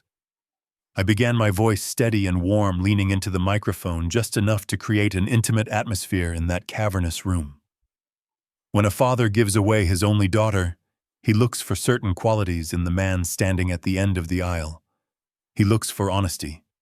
He looks for integrity. He looks for a man who speaks the truth even when he thinks no one is listening. I looked down at Bradley. He was beaming. He nodded at me, a gracious, humble nod, encouraging the old man to finish his rambling so we could get to the part where I handed over the keys to the kingdom. He thought I was praising him. He thought this was the preamble to the coronation. He squeezed Sarah's hand, performing the role of the devoted lover for the cameras and the crowd. I continued, letting my gaze drift over to Richard and Karen in the front row. They were leaning forward, their faces masks of greedy anticipation. They were ready to inherit the earth. Bradley has always been very clear about what he wants, I said. He is a man with a plan, a man with a vision for the future, and he is a man who knows the value of things. He knows the value of $1. He knows the value of a company, and he certainly knows the value of my daughter. A few guests chuckled politely. Sarah smiled, a weak, hopeful thing that tugged at my chest. She thought I was finally accepting him. She thought I was seeing what she saw. But you know, I said, my tone shifting just a fraction, becoming harder, colder. Sometimes we old truckers have trouble hearing the important things. We get confused. The noise of the road, the years, the diesel engines. It takes a toll. That is why I wear this. I tapped the hearing aid in my right ear. Bradley's smile faltered. Just a little. A flicker of confusion crossed his eyes. He remembered the bathroom. He remembered me shaking the device. He remembered me complaining about the dead battery. You all know I have had some trouble with my hearing lately, I said, looking directly at him. Bradley was very sympathetic about it. He knows that sometimes an old man just needs a little help to understand what is going on around him. But what Bradley didn't know is that this isn't just a hearing aid. It is a state-of-the-art receiver. It connects to my phone, and it records. The silence in the cathedral changed texture. It went from attentive to confused to tense in the span of 3 seconds. Bradley's face went slack. The color began to drain from his cheeks, starting at his jaw and washing up to his hairline, leaving him the color of old parchment. He dropped Sarah's hand. I pulled my phone out of my pocket. I held it up so everyone could see it. It was connected to the church's audio system via a Bluetooth dongle I had given the sound engineer 5 minutes before the service started, along with a $100 bill. I think it is important that we all hear Bradley's vows, I said, but not the ones he wrote for today. I want you to hear the vows he made when he thought the world wasn't watching. I want you to hear the vows he made to his best man in the bathroom of the Ritz-Carlton 3 weeks ago. Bradley lunged. It was a desperate, jerky movement. Clint, no, don't, but he was too far away, and he was too slow. I pressed play. The sound of the recording boomed through the high-end speakers of the cathedral. It was crystal clear. The acoustics of the church, designed to carry the word of God to the back pews, now carried the word of a devil to 300 witnesses. I would rather chew glass than touch that cow. The voice was unmistakable. It was Bradley. It was the smooth, arrogant baritone that had charmed my daughter and fooled my board of directors. But now, stripped of its polish, it sounded like pure venom. A collective gasp sucked the air out of the room. It was a physical sound, a shockwave. Sarah flinched as if she had been slapped. She stepped back, her hands flying to her mouth. I didn't stop the recording. I let it play. But look at her father's bank account. If you can hold your breath for 2 years, you will never have to work a day in your life again. Just think of the inheritance, Brad. The old man looks like he has 1 foot in the grave already. That was Chad. I looked at the best man. He was frozen, staring at his shoes, wishing he could dissolve into the floor. You are a genius, Brad. But seriously, how do you do it? She is so clingy. And let's be honest, she takes up half the bed. Then Bradley's laugh echoed through the holy space. A cold, sharp, mocking sound. I close my eyes and think of the money. I just tell her she is beautiful and she melts. She is so desperate for love she would believe me if I told her the sky was green. Once we are married, I will pay off my gambling debts with the wedding cash, and then I can keep my side piece happy. Sarah never has to know. I paused the recording. The silence that followed was heavy, suffocating, and absolute. No one moved. No one breathed. The only sound was the faint hum of the speakers. I looked at Bradley. The transformation was total. The arrogant, swaggering prince was gone. In his place was a terrified, cornered rat. His face was a mask of sheer panic. He was sweating, beads of perspiration popping out on his forehead and running down his nose. His mouth opened and closed, but no sound came out. He looked at the crowd, then at his parents, then at me. He couldn't look at Sarah. I looked at Richard and Karen Pierce. They were gripping the pew in front of them, their knuckles white. The smug satisfaction of the dinner party was gone, replaced by a look of absolute horror. Karen's mouth was agape, her expensive makeup suddenly looking garish and clownish. Richard looked like he was having a stroke. They weren't horrified because their son was a monster. They were horrified because the golden goose had just turned around and bitten them. They realized in that split second that the mansion, the status, the retirement plan, it was all evaporating like smoke. I leaned into the microphone again. My voice was low, dangerous, the rumble of a diesel engine idling before the hammer drops. "You thought I was deaf, Bradley," I said. "You thought I was a senile old trucker who could be led to the slaughter. You thought you could mock my daughter, steal my money, and dance on my grave." I stepped out from behind the lectern and walked toward him. He shrank back, stumbling against the altar steps. "But you forgot one thing, son," I said, looming over him.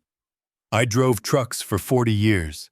I can spot a pothole from a mile away, and I can smell a rat from across the state line." I pointed at Sarah. She was standing there, shaking, tears streaming down her face, ruining the makeup, ruining the perfection he had demanded. But she wasn't looking at him with love anymore. She was looking at him with the dawn of a terrible, painful realization. "She is not a cow," I roared, my voice cracking with the rage I had held back for weeks. "She is a queen. And you are not even fit to wash the mud off her tires." Bradley finally found his voice. It was a high, thin squeak. "Clint, wait. It is not what it sounds like." It was a joke. Just guys talking.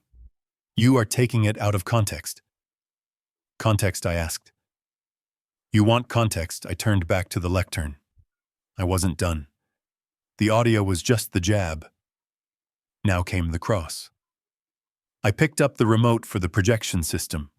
Bradley had set up a massive screen behind the altar for a photo montage of their love story. He had planned to show pictures of them in Cabo, pictures of the engagement pictures that painted a lie. I pointed the remote at the screen. "Let's look at the context." "Bradley," I said. I pressed the button. The screen flickered to life. It wasn't a montage of romantic photos. It was a scanned image of a legal document. The font was large, clear, and undeniable. It was the prenuptial agreement. Specifically, it was Clause 14C. The text was highlighted in yellow, glowing, like a neon sign in the dim church. The infidelity and conduct provision. I read it aloud, my voice echoing off the vaulted ceiling.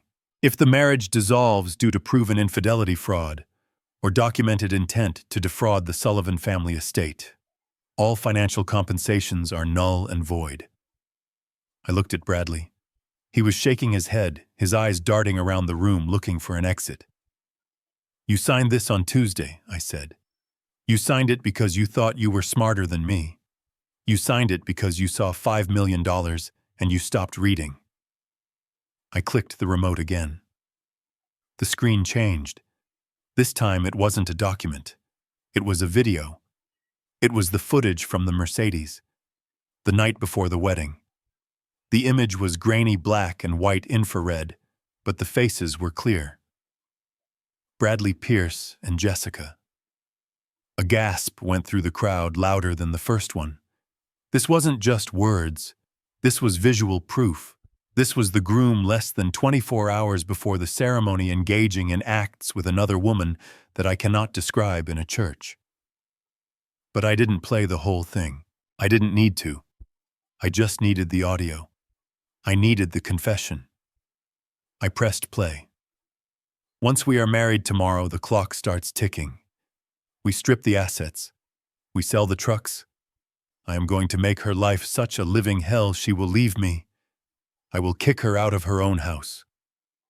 I froze the video on Bradley's face, twisted in that demonic sneer, smoke curling from his lips. I turned to the congregation. "This is the man you came to celebrate," I said.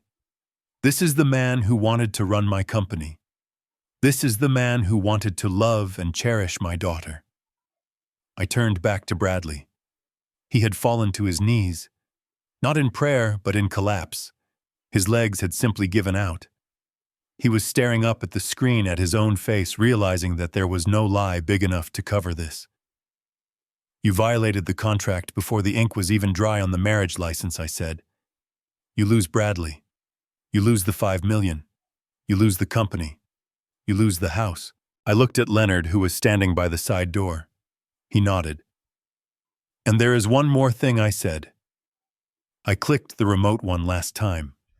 The screen showed a bank transfer receipt. $100,000. From my personal account to Bradley's private account. The memo line read, "Wedding venue deposit." Next to it, I displayed another document. A receipt from an offshore gambling site. $100,000 deposited the same day. "You stole from me," I said. "You took the money I gave you for this wedding and you sent it to a bookie in Costa Rica. That is wire fraud. That is embezzlement. That is grand larceny." Bradley looked up at me, tears of terror mixing with the sweat on his face. "Clint, please. I can pay it back. I just needed time. Don't do this." I looked down at him. I didn't see a son. I didn't see a man. I saw a bug that needed to be squashed. "I am not doing anything, Bradley," I said. "The law is." I nodded to the back of the church. The heavy doors opened again. But this time there was no music. There were no flowers. There were 4 police officers, and they were walking straight down the aisle. The echo of his own voice calling my daughter a cow faded into the vaulted ceiling of the cathedral, but the silence that replaced it was heavier than concrete. Bradley was still on his knees, his tuxedo trousers staining on the marble steps, but his eyes were fixed on the screen behind me. He wasn't looking at the past anymore. He was looking at his future, and it was burning down in high definition. I pressed the button on the remote again. The audio recording file vanished from the screen, replaced by a scanned document that was magnified to the size of a billboard. It was the last page of the prenuptial agreement, the one Bradley had signed with such arrogant haste in my office just days ago. The signature was massive, projected in black ink, a testament to his own greed. I walked over to him, my footsteps slow and deliberate, echoing like the ticking of a clock that had just run out of time. "Do you recognize this, Bradley?" I asked, my voice amplified by the microphone cutting through the stunned atmosphere of the church. "This is the contract you signed. This is the deal you made with the devil because you thought the devil was sleeping." I pointed the remote laser at the screen, highlighting a paragraph I had asked Leonard to bury deep in the addendums. Clause 14. The forfeiture of assets upon proven malice.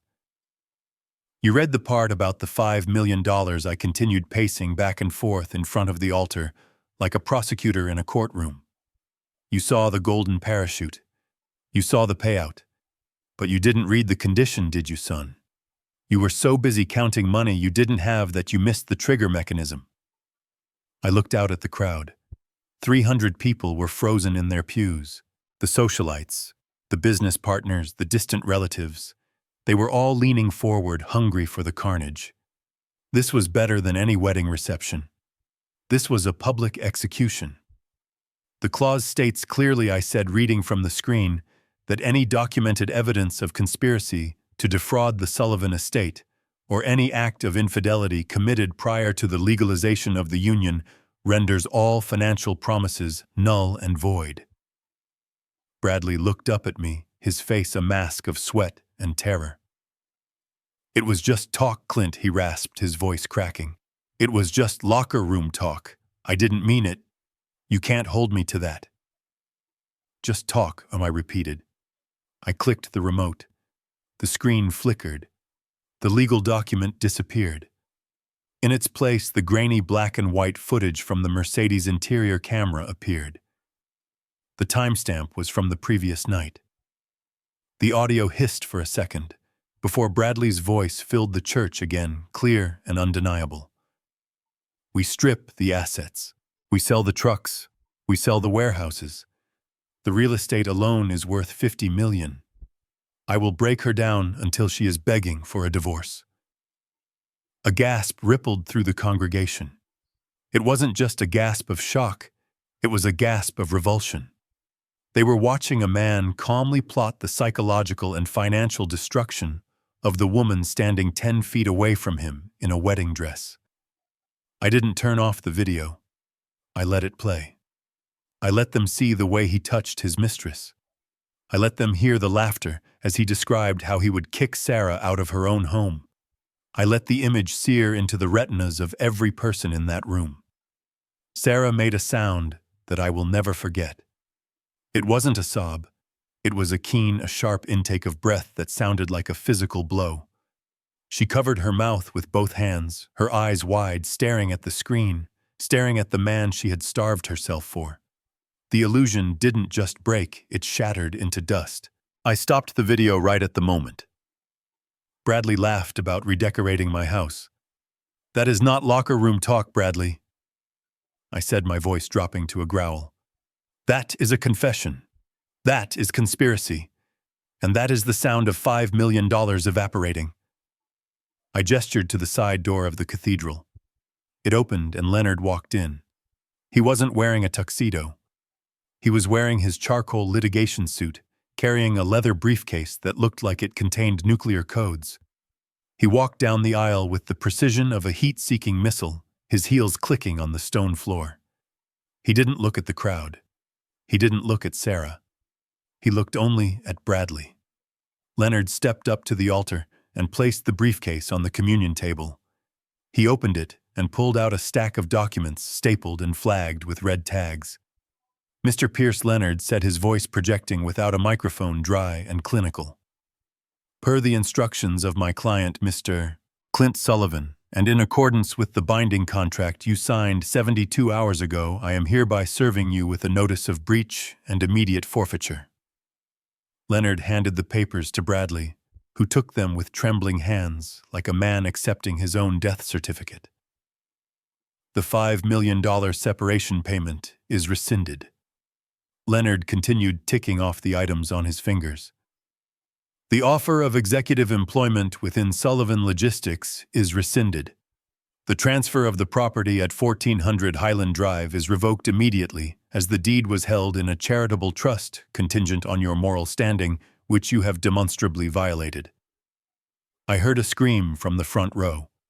It was Karen Pierce. She had stood up, clutching her pearls, her face a rictus of horror. Not the house, she shrieked.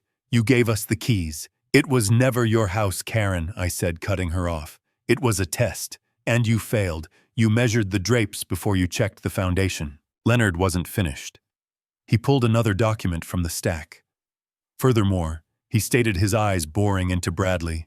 He was still kneeling on the ground.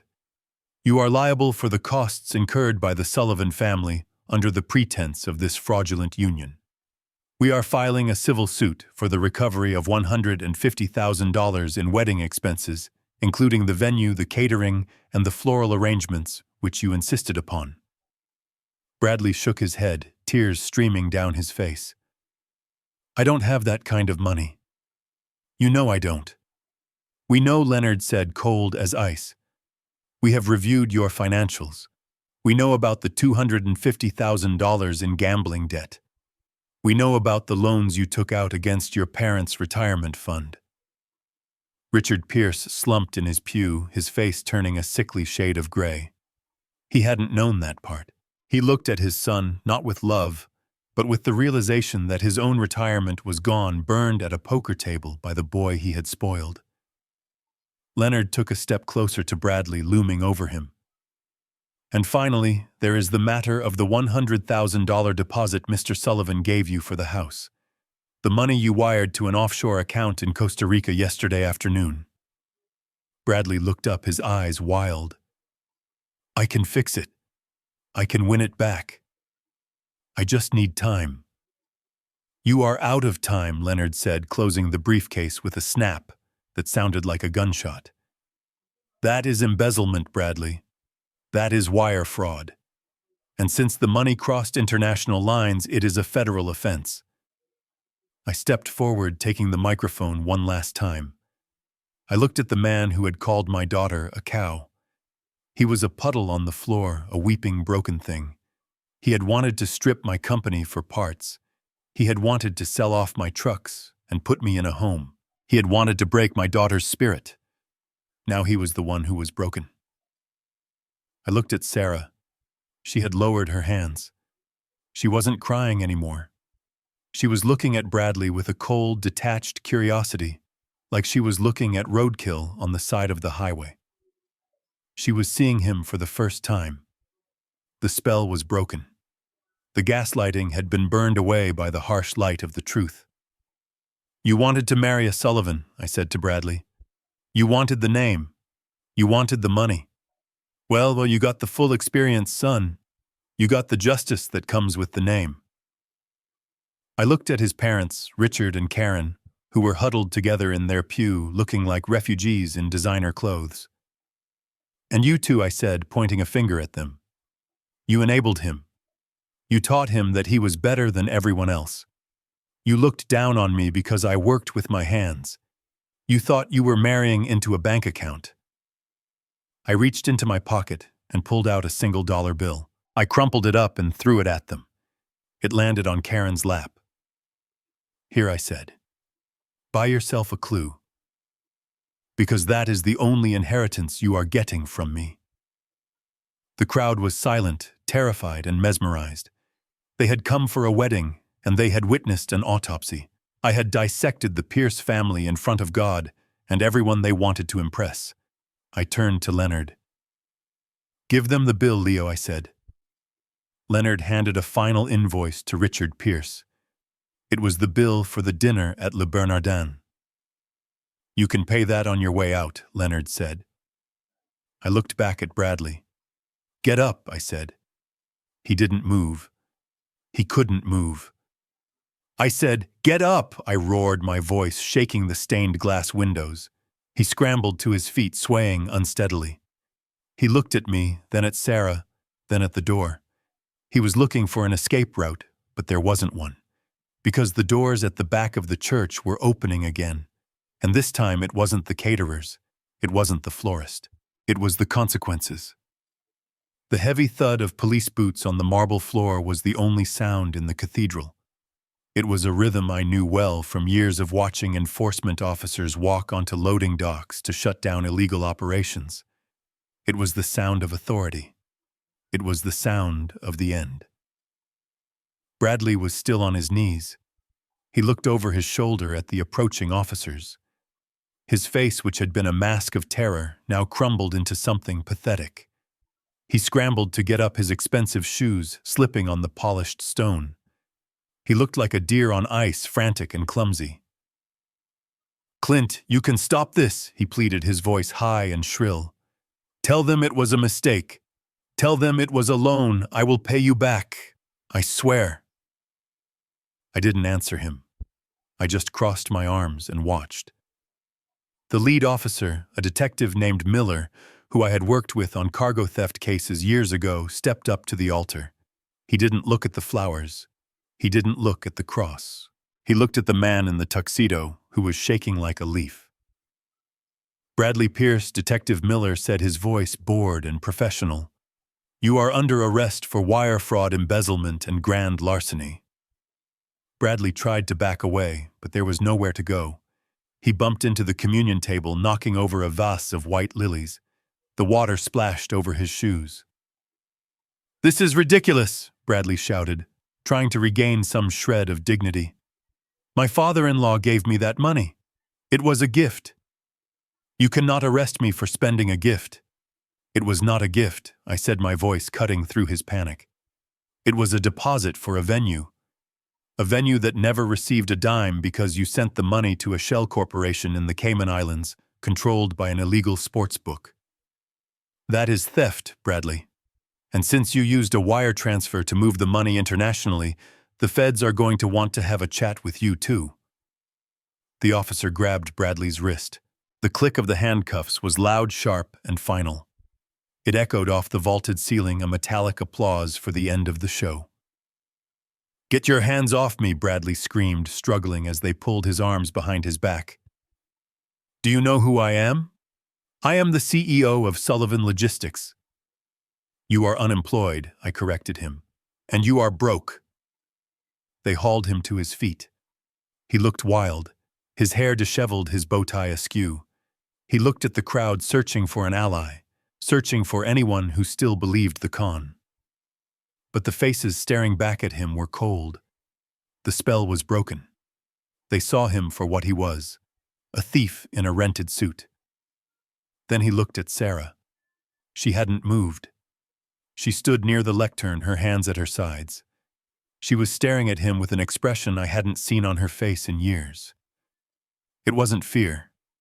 It wasn't love. It was clarity.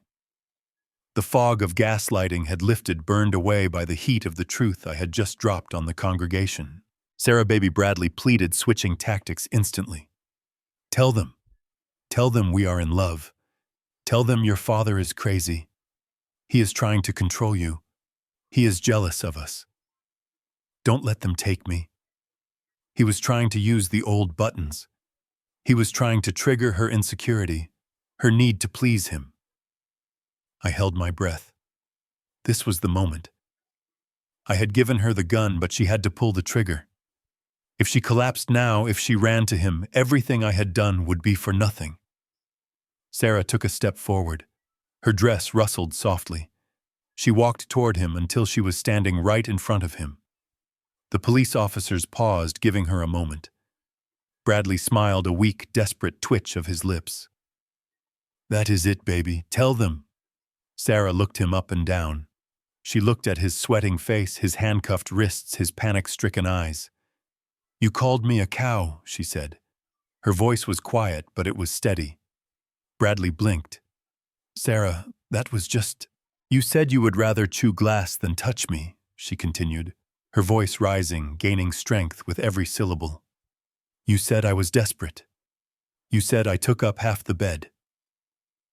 Baby, please." She reached out. I thought she was going to touch his cheek. I thought she was going to offer him comfort. Instead, she drew her hand back and slapped him. It wasn't a movie slap. It wasn't a theatrical gesture. It was a full-body swing, putting every ounce of her pain, her hunger, her humiliation into her palm. The sound was like a whip crack. It was louder than the organ.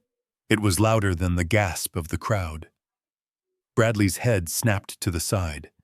A bright red handprint bloomed instantly on his cheek. He stumbled back, held up only by the grip of the officers. Sarah stood there, her chest heaving. She didn't cry. She didn't apologize. She looked like a statue of vengeance carved out of white silk. "I am not desperate," she said, her voice ringing through the church. "And I am certainly not a cow. But you are a pig. And I would rather die alone than spend one more second letting you make me feel small." She turned to the officers. "Get him out of my sight," she said. The officers nodded. They dragged Bradley down the aisle. He was shouting now, cursing me, cursing Sarah, cursing the world. But no one was listening. He was just noise.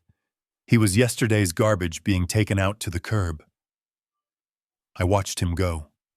I felt a weight lift off my shoulders that I hadn't realized I was carrying. My daughter was back. The fire was back in her eyes. But we weren't done yet. I turned my attention to the front pew. Richard and Karen Pierce were still sitting there, frozen in shock. They looked like two mannequins in a store window that had just been smashed with a brick. Karen was clutching her purse to her chest, as if she thought I was going to steal it. Richard was staring at the empty space where his son had been standing, his mouth opening and closing like a landed fish. I signaled to the side of the room. My head of security, a man named Mike, who used to be a linebacker, and was now the most loyal employee I had stepped forward. He had 2 other guards with him. They weren't wearing tuxedos. They were wearing black tactical gear. "Mr. Sullivan," Mike asked. "Remove the trash, Mike," I said, pointing at the Pierce parents. Richard stood up, his face turning a blotchy purple. "Now see here, Clint. You cannot treat us like this. We are guests. We had nothing to do with Bradley's financial confusion." "Financial confusion?" I laughed. It was a dark, humorless sound. "You knew. You ate my food, drank my wine, and laughed at my daughter while your son plotted to rob me blind. You are accomplices, and you are trespassing." Karen stood up, trying to muster some of her old haughtiness. "I have never been so insulted in my life. We are leaving. You people are barbaric." "You are not leaving," I said. "You are being thrown out." Mike and his team moved in. They didn't use handcuffs, but they didn't use kid gloves either. Mike grabbed Richard by the arm, his grip tight enough to wrinkle the polyester suit. Another guard took Karen's elbow. "Do not touch me!" Karen shrieked, swatting at the guard. "This is assault. I will sue you. I will sue all of you." "You can try," I said. "But Leonard is going to be very busy freezing your assets to pay back the loans Bradley took out in your names." "Did you know about those?" Karen stopped struggling. Her eyes went wide. "Loans? He forged your signatures on a second mortgage," I said, delivering the final blow. "He bet the house on this wedding. And he lost. You are broke, Karen. You are homeless." The scream she let out was primal. It was the sound of a woman watching her social standing evaporate. She lunged at me, her nails bared, but the guard held her back easily. "Get them out," I said, turning my back on them. I heard the scuffle as they were dragged up the aisle. I heard Karen's shrieks fading as the heavy doors opened and closed. I heard the murmurs of the crowd, the shock turning into a buzz of excitement. I walked over to Sarah. She was still standing at the altar, looking at her hand, the hand that had delivered the slap. She was rubbing her palm. I put my arm around her shoulders. She didn't flinch. She leaned into me, solid and heavy. She wasn't a fragile bird anymore. She was a Sullivan. "Are you okay?" I asked quietly. She looked up at me. Her makeup was ruined. Her hair was coming loose and her dress was too big for her. But she looked more beautiful than she ever had when she was trying to be perfect for him. "He never loved me, did he?" she asked. "No, sweetheart," I said honestly. "He didn't know how. You can't love a queen when you are busy trying to steal her crown." She nodded slowly. She took a deep breath and let it out. "I am hungry," she said. I smiled. It was the best thing I had heard in months. "I bet you are," I said. She turned to face the congregation. 300 people were staring at us, waiting to see what happened next. The show was over, but no one wanted to leave. Sarah grabbed the microphone. Her hand was steady. "There isn't going to be a wedding," she said, her voice booming. "Obviously. But my dad paid for a lot of food, and a really expensive cake." She looked at me, a mischievous glint in her eye that reminded me of her mother. "And I plan on eating a very large piece of it." She paused, then added, "And if anyone here was friends with Bradley, you can leave now. The rest of you, let's party." A cheer went up from the Sullivan side of the aisle. It started low and built into a roar. My drivers, my warehouse managers, my friends, they stood up and clapped. They loved a fighter. Sarah took my arm. "Walk me out, Dad," she asked. "Anywhere you want to go," I said. We walked back down the aisle together. We walked over the petals Bradley had scattered.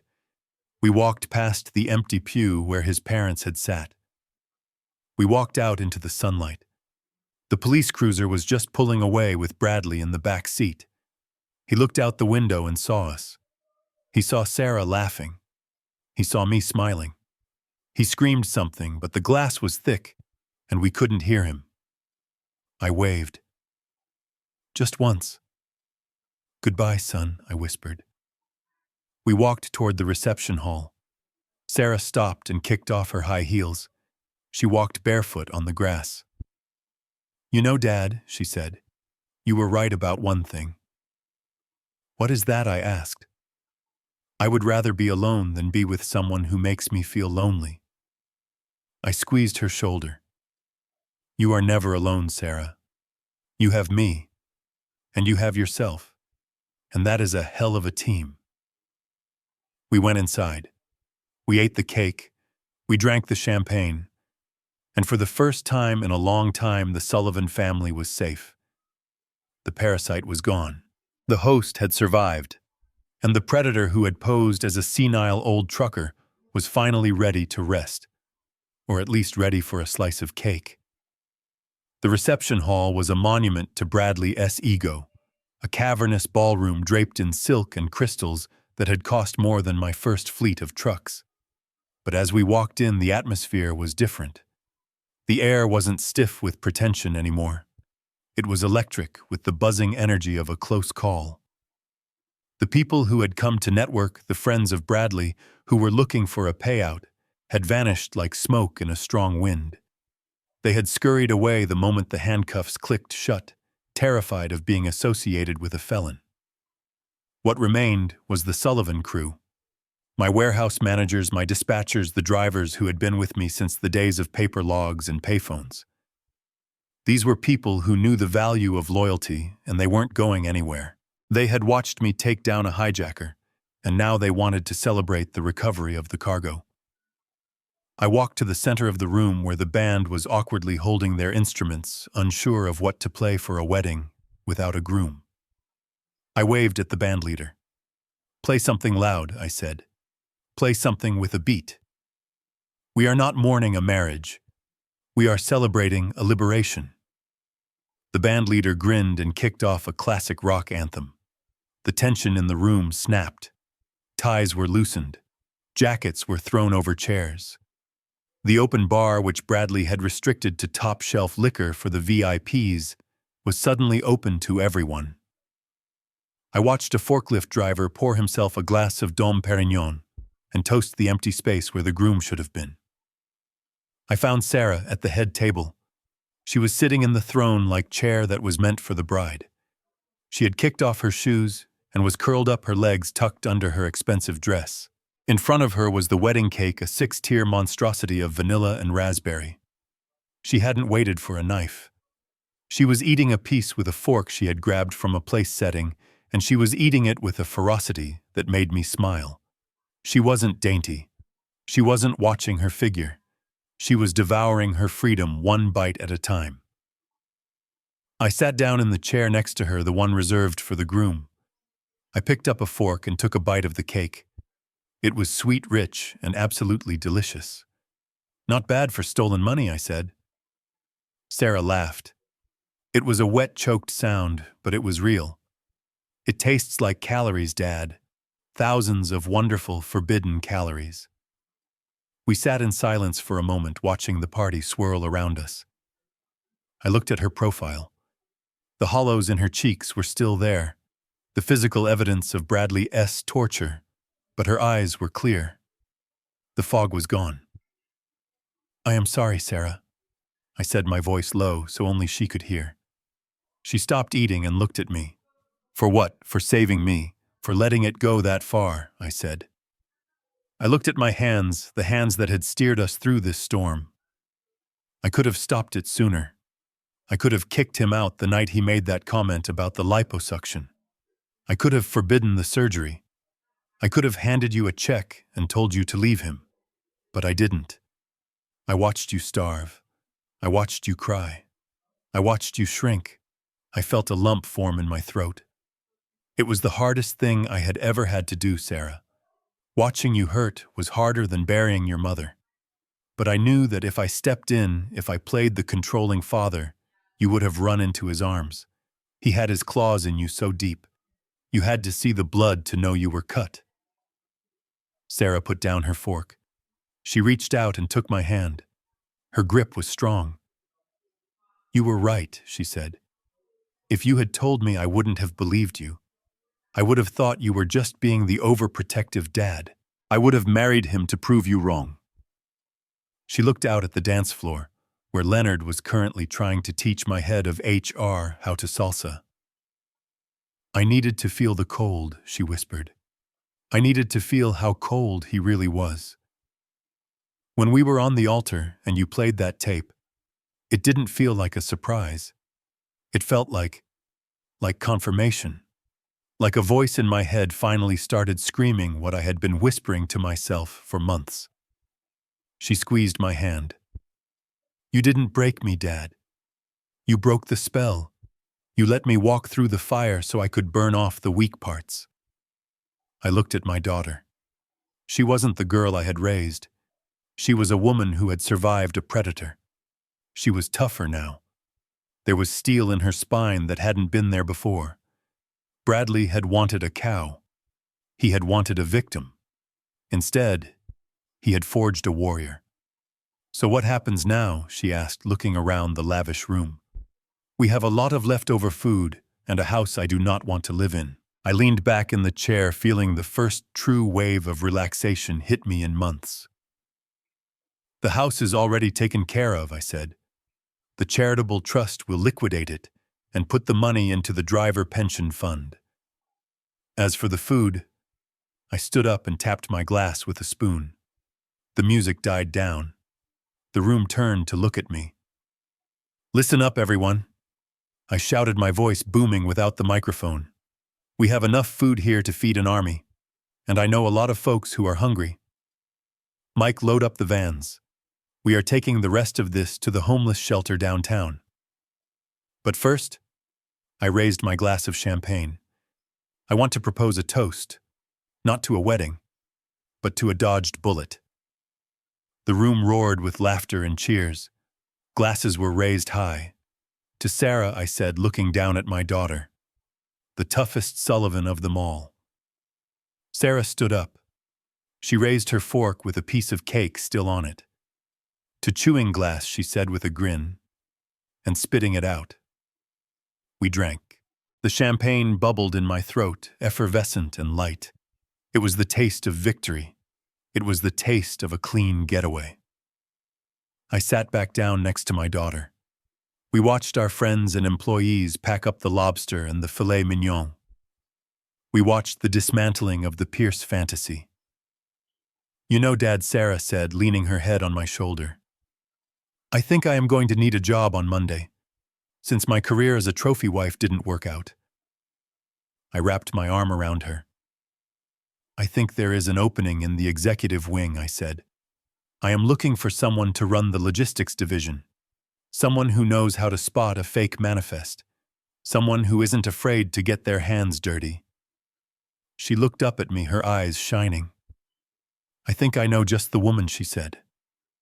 We sat there as the sun began to set outside, casting long shadows across the floor. The nightmare was over. The leech had been salted and burned. My daughter was safe. My company was safe. And as I took another bite of the $3,000 cake, I thought to myself that for a man who had spent his life on the road, this was the best destination I had ever reached. 6 months is not a long time in the grand scheme of things, just a blink of an eye when you measure life by the mile markers on the interstate, but it is long enough for a seed to grow, and it is certainly long enough for a weed to wither. I sat on the front porch of my house, the same porch where I used to watch Sarah wait for the school bus 30 years ago. The sun was setting, painting the sky in streaks of diesel smoke, orange and bruised purple. In my hand was a report Leonard had dropped off earlier that afternoon. It was the final post-mortem on the Pierce family. Bradley was currently a resident of a federal correctional facility in upstate New York. It turned out the wire fraud charges stuck hard. He was serving a 5-year sentence. Leonard told me that Bradley had been assigned to the kitchen detail. The irony was rich enough to fatten a hog. The man who refused to get his hands dirty, who thought he was too good for honest labor, was now scrubbing grease traps for 12 cents an hour. He had sent me a letter a month ago. It was a pathetic scrawl begging for a character reference for a sentence reduction hearing. I had burned it in the fireplace without opening it. His parents, Richard and Karen, hadn't fared much better. The civil suits and the foreclosure on their own home had left them stripped clean. They had filed for Chapter 7 bankruptcy last week. The last I heard, Richard was working at a car rental counter at the airport, handing keys to people who were going places he could no longer afford to visit. Karen was living in a one-bedroom apartment in the bad part of town, probably telling anyone who would listen that she was a victim of a cruel conspiracy. They were ghosts to me now, just cautionary tales about what happens when you try to hijack a truck without checking who is behind the wheel. The sound of tires on gravel pulled me from my thoughts. A black SUV pulled into the driveway. The door opened and Sarah stepped out. She didn't look like the ghost who had walked down the aisle 6 months ago. She looked like a force of nature. She was wearing a tailored pantsuit that screamed authority, and her hair was cut in a sharp, professional bob. She had gained back the weight Bradley had shamed her into losing, and she carried it with the grace of a woman who knows exactly who she is. She walked up the steps carrying a stack of files.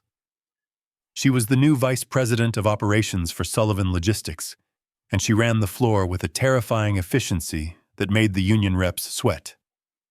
"Hey, Dad," she said, dropping the files on the patio table.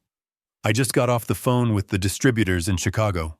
They tried to hike the rates on the refrigerated units." I took a sip of my iced tea.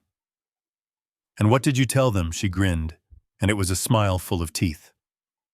"I told them they could honor the contract, or I would have our fleet parked on their loading dock, blocking their shipments until Christmas." They folded in 5 minutes. I laughed, a deep belly sound that felt good in my chest. "That is my girl." She sat down next to me, stealing a sip of my tea. She looked tired, but it was the good kind of tired. The tired that comes from building something, not from being torn down. "Are you happy, Sarah?" I asked quietly. She looked out at the yard at the oak tree she used to climb. "I am busy," she said. "I am productive. And for the first time in my life, I am not waiting for someone else to tell me I am good enough. So yes, Dad, I think I am happy." She kissed me on the cheek, grabbed her files, and went inside to finish her work. I watched her go. She didn't need me to protect her anymore. She had armor of her own now. I reached into my shirt pocket and pulled out a small framed photograph. It was old, the edges worn from years of being carried in a wallet. It was a picture of Diana, my wife, taken the day we bought our first truck. She was laughing, her hair blowing in the wind, her hand resting on the hood of the cab. I looked at her face, illuminated by the dying light of the day. "We did good, Diana," I whispered to the photo. "It got a little messy there for a minute. The road got rough. We hit some black ice, but I kept it between the ditches." I imagined her voice the way she used to sound when I came home after a long haul, telling me to wash up for dinner. She would have been proud of Sarah today. She would have been proud of the slap in the church. I put the photo back in my pocket right over my heart. The house was quiet. The company was secure. The parasite had been removed, and the host had survived stronger than before. I finished my tea. The ice cubes clinked against the glass, a lonely but solid sound. I wasn't Clint the CEO or Clint the victim.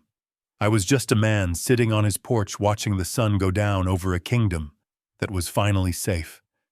I leaned back in the rocking chair and closed my eyes, listening to the distant hum of the highway miles away. The wheels were turning. The freight was moving. And for the first time in a long time, I could finally turn off the engine and rest. Ride over. Whatever you do, never mistake silence for weakness. I learned that real power isn't about shouting the loudest. It's about waiting for the right moment to speak the truth. My daughter learned that her value isn't determined by a man's approval or a dress size, but by her own character and strength. We cleared out the rot from our lives, and in doing so, we made room for something real. Family isn't just about blood. It's about loyalty, respect, and having each other's backs when the road gets rough. Sometimes you have to let the tower crumble so you can rebuild it on solid ground. If you enjoyed this story of justice served cold, please hit that like button and subscribe to the channel for more life stories. Have you ever had to save a loved one from a toxic relationship? Let me know your story in the comments below. Thanks for watching, and stay strong.